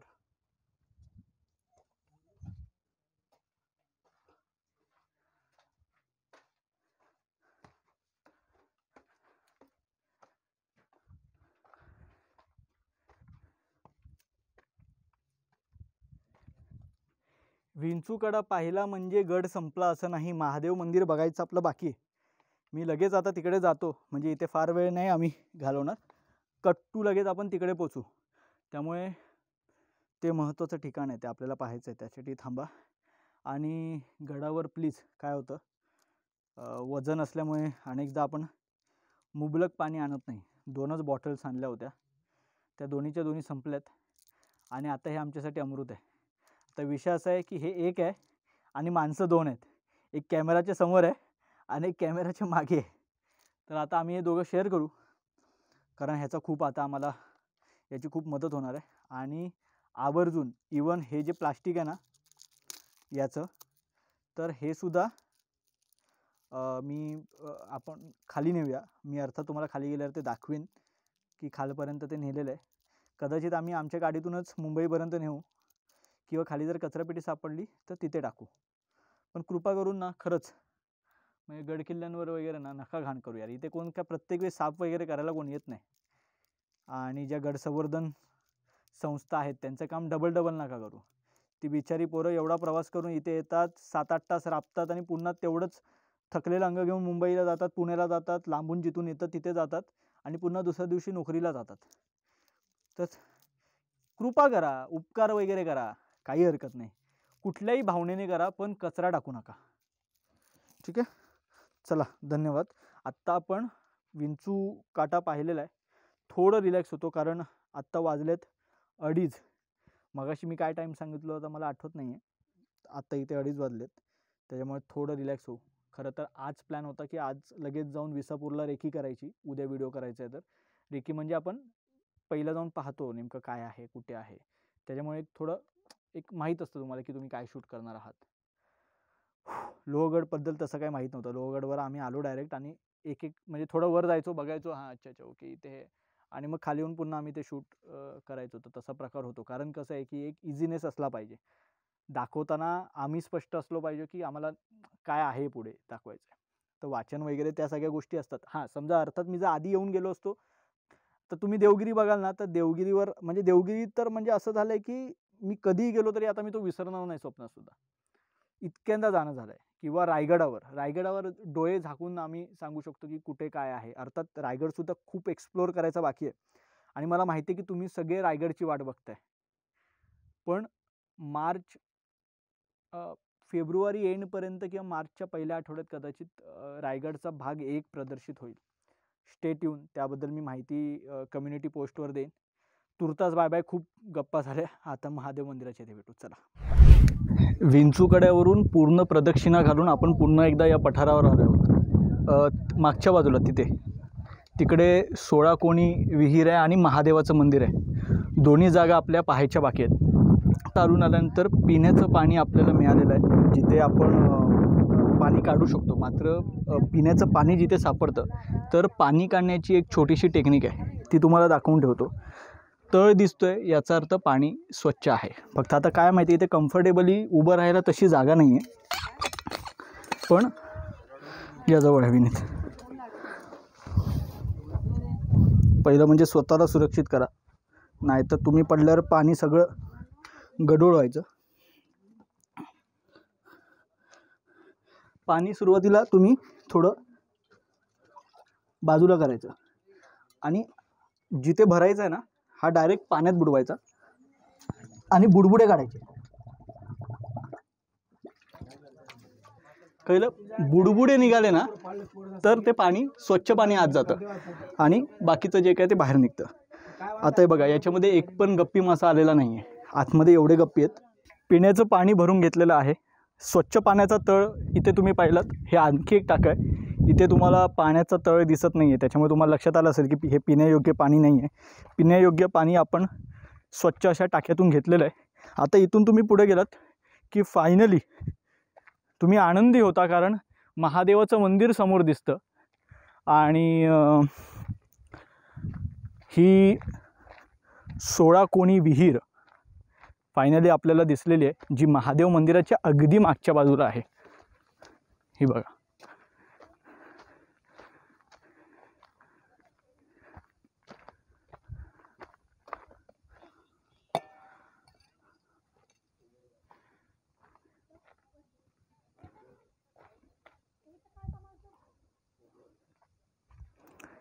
ही विहीर पाहून झाल्यानंतर आपण श्री महादेवाचं दर्शन घ्यायचं आहे.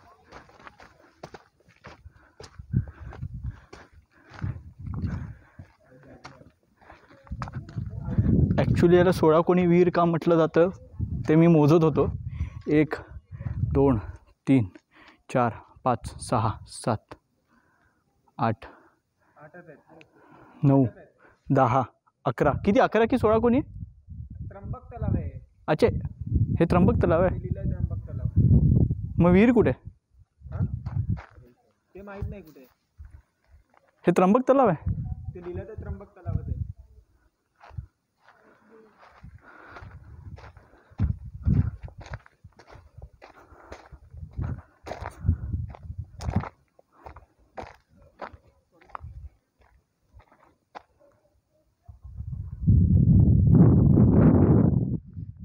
सो कार्तिक सरांनी सांगितलं की हा त्र्यंबक तलाव आहे. आम्ही बोर्ड वाचला नव्हता. मी तेच मोजतो की 16 कोण तर दिसत नाही आहेत. तर आपण आता पुढच्या फलकावरून बघूया. Sir catch. विनीत सरांची होती ते गेली असती ना. त्र्यंबक तलाव लिहिलेलं आहे. सो हा आहे त्र्यंबक तलाव. गप्पी मासे तर आहेत पण पाण्याचा तळ इथेही दिसत नाही आहे. आता एक काम करू,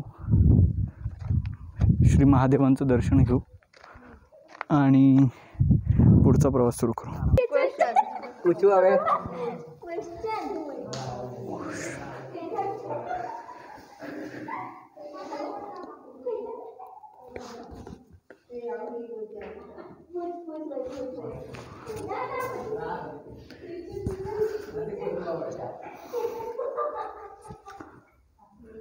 महादेवाचं दर्शन झालेलं आहे. शांत वाटतंय.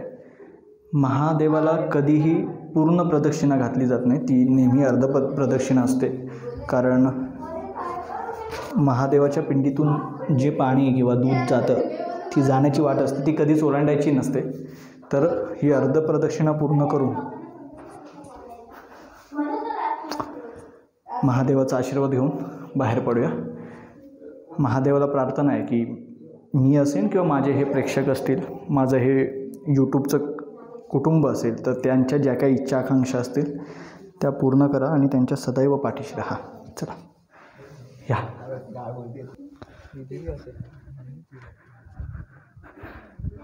नंदी महाराज उत्तम अवस्थेत आहेत. समोर साक्षात हनुमंत आहेत आणि त्यांचं दर्शन घेतल्यानंतर ते बाजूला पण एक पिंड आहे आणि उद्ध्वस्त अवस्थेत नंदी महाराजांची सुद्धा येथे शिळा दिसते.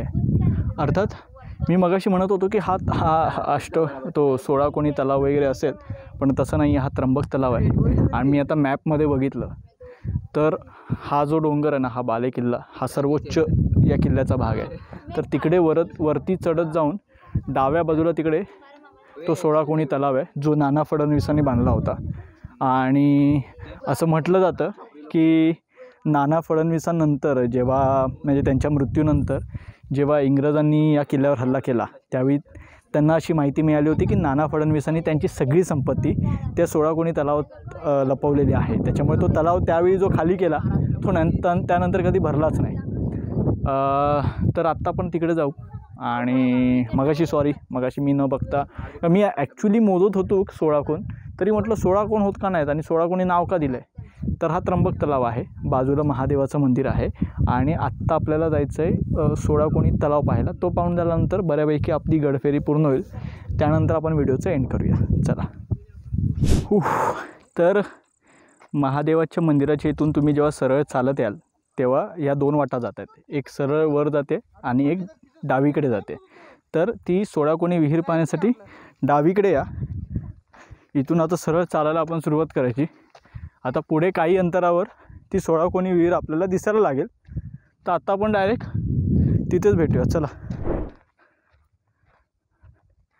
हा 16 कोणी आहे बघूनच कळतं हो. चला या अजून खाली.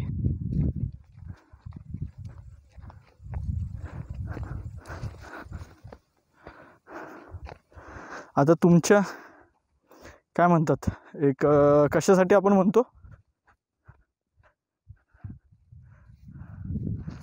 म्हणजे तुम्हाला विश्वास बसावा हे 16 कोण आहेत तर ते आपण मोजूया. ठीक आहे, एका कोणावर आपण उभे आहोत. हा एक कोण आहे. 1 2 3 4 5 हां 6 7 8 9 10 11 12 13 14 15. एक मिस झाला का आपला. पुन्हा एकदा इथून जाऊया आता. 1 2 3 4 5 6 7 8 तिथे 9 आहे का. थांब, हा 9 पकडूया. 9 10 11 12 13 14 15 16. ही 16 कोणी विहीर बांधली आहे नाना फडणवीसांच्या कार्यकाळामध्ये.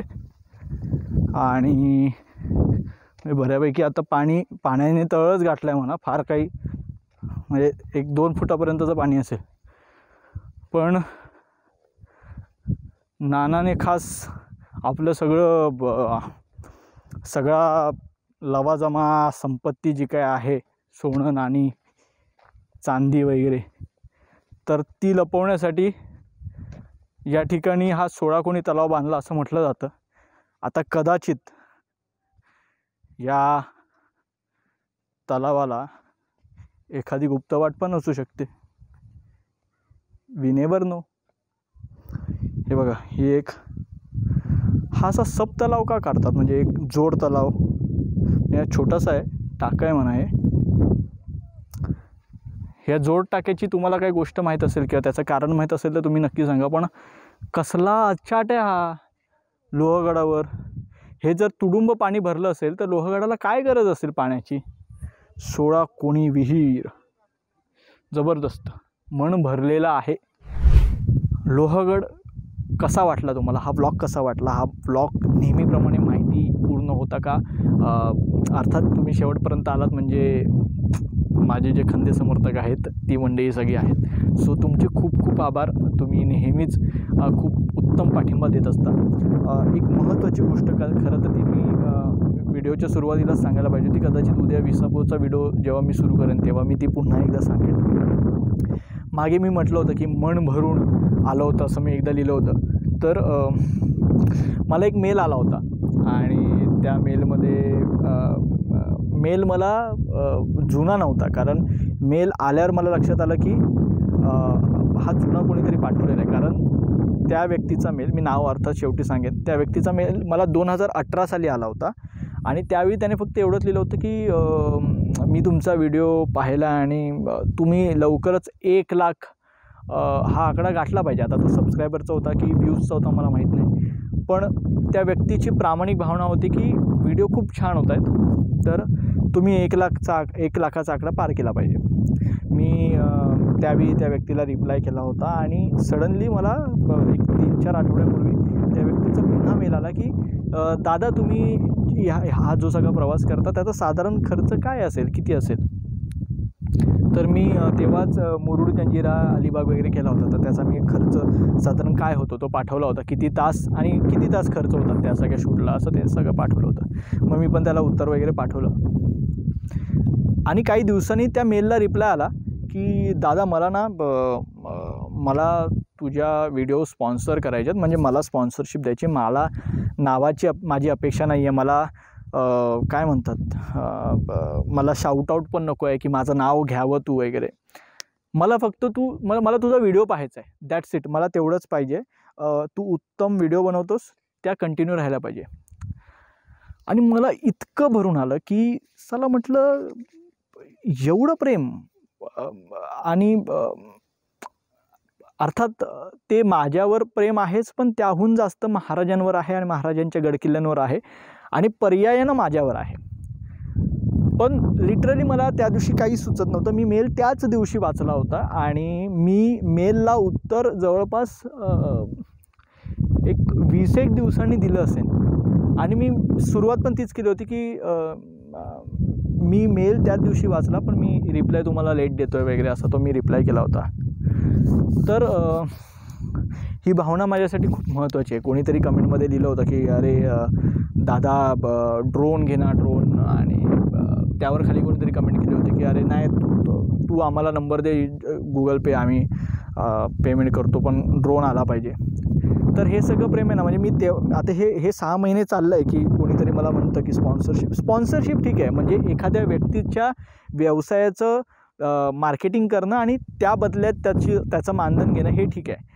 पण एखाद्याने पैसे देणं आणि त्या पैशातून मी एखादी वस्तू विकत घेणं, तर हे थोडंसं माझ्या तत्वात बसणार नाही. जर त्या व्यक्तीची काही जाहिरात करायची असेल तर त्या पद्धतीची स्पॉन्सरशिप आपण घेऊ शकतो. कारण शेवटी हा प्रवास खर्च आणि हे सगळं राहणं सगळंच आलं या सगळ्यामध्ये. या सगळ्या गोष्टी आल्या, त्याच्यामुळे पैसा हा लागतो, पैशाचा सोंग घेता येत नाही. तर आत्तापर्यंतचा यूट्यूबमधला म्हणजे खूप बेस्ट अनुभव आहेत. म्हणजे त्या मोनाली कडूताई असतील, त्यांनी जेव्हा म्हटलं होतं पहिल्यांदा की माझं बाळ तुझ्यासारखं शिवभक्त व्हावं, तेव्हा त्या गरोदर होत्या.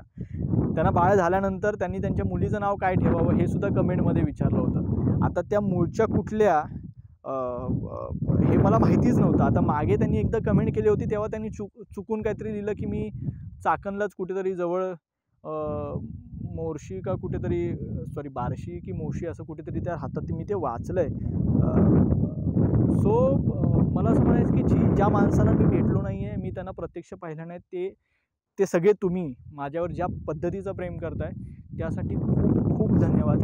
आणि खरं तर त्या व्यक्तीनं त्याचं नाव घेऊ नये अशी स्पेशल अट मला टाकलेली आहे. मला त्याचं नाव घ्यायचं आहे. मी सध्या त्या व्यक्तीचं नाव सांगतो, मी आडनाव सांगणार नाही. आणि तो व्यक्ती भारतात नाही आहे खरं तर, तो भारताच्या बाहेर आहे. मराठी आहे, कोकणातला आहे, आणि मला वाटतं नोकरीनिमित्त तो भारताबाहेर आहे. आणि बरं, त्या व्यक्तीनं मला एक चांगली अमाऊंटसुद्धा पाठवली आहे. दादा तू फिर, फक्त गडकिल्ल्यांचे व्हिडिओ थांबवू नकोस. तर आता कसं आहे की काही गॅजेट्स वगैरे लागतात प्रवासासाठी. आज त्या रकमेतली पहिली रक्कम, एक पहिले 8,000 मी ह्या दौऱ्यासाठी वापरतो आहे. आणि दुसरी महत्त्वाची गोष्ट म्हणजे अनुज त्याचं नाव आहे. मी आडनाव नंतर सांगेन. आणि त्याने एक अट मात्र घातली आहे मला. त्याने एक अट घातली आहे की दादा तू माझं नाव नको सांगू, पण या मे महिन्यात किंवा काहीतरी एप्रिल मे महिन्यात मी मुंबईत येणार आहे. मी वर्षातले 2 महिने मुंबईत असतो किंवा गावी जातो. तर मुंबईत आपण एकत्र भेटून जेवायचं आहे. तर अनुज माझा शब्द आहे, मी मेलवर तर त्याला उत्तर दिलेलं आहेच, पण आम्ही लवकरच भेटणार आहोत आणि त्या दिवशी मी त्याचा चेहरा दाखवेन. तुर्तास तुमची रजा घेतो. हा ब्लॉग तुम्हाला कसा वाटला हे मला जरूर कळवा. आणि काही सूचना असतील तर त्या आवर्जून मला कळवा. हक्काने काही चूक दाखवायची असेल तर तीही दाखवा. आणि बस अजून काय सांगू, असंच प्रेम करत राहा. जय शिवराय, जय शिवशंभू.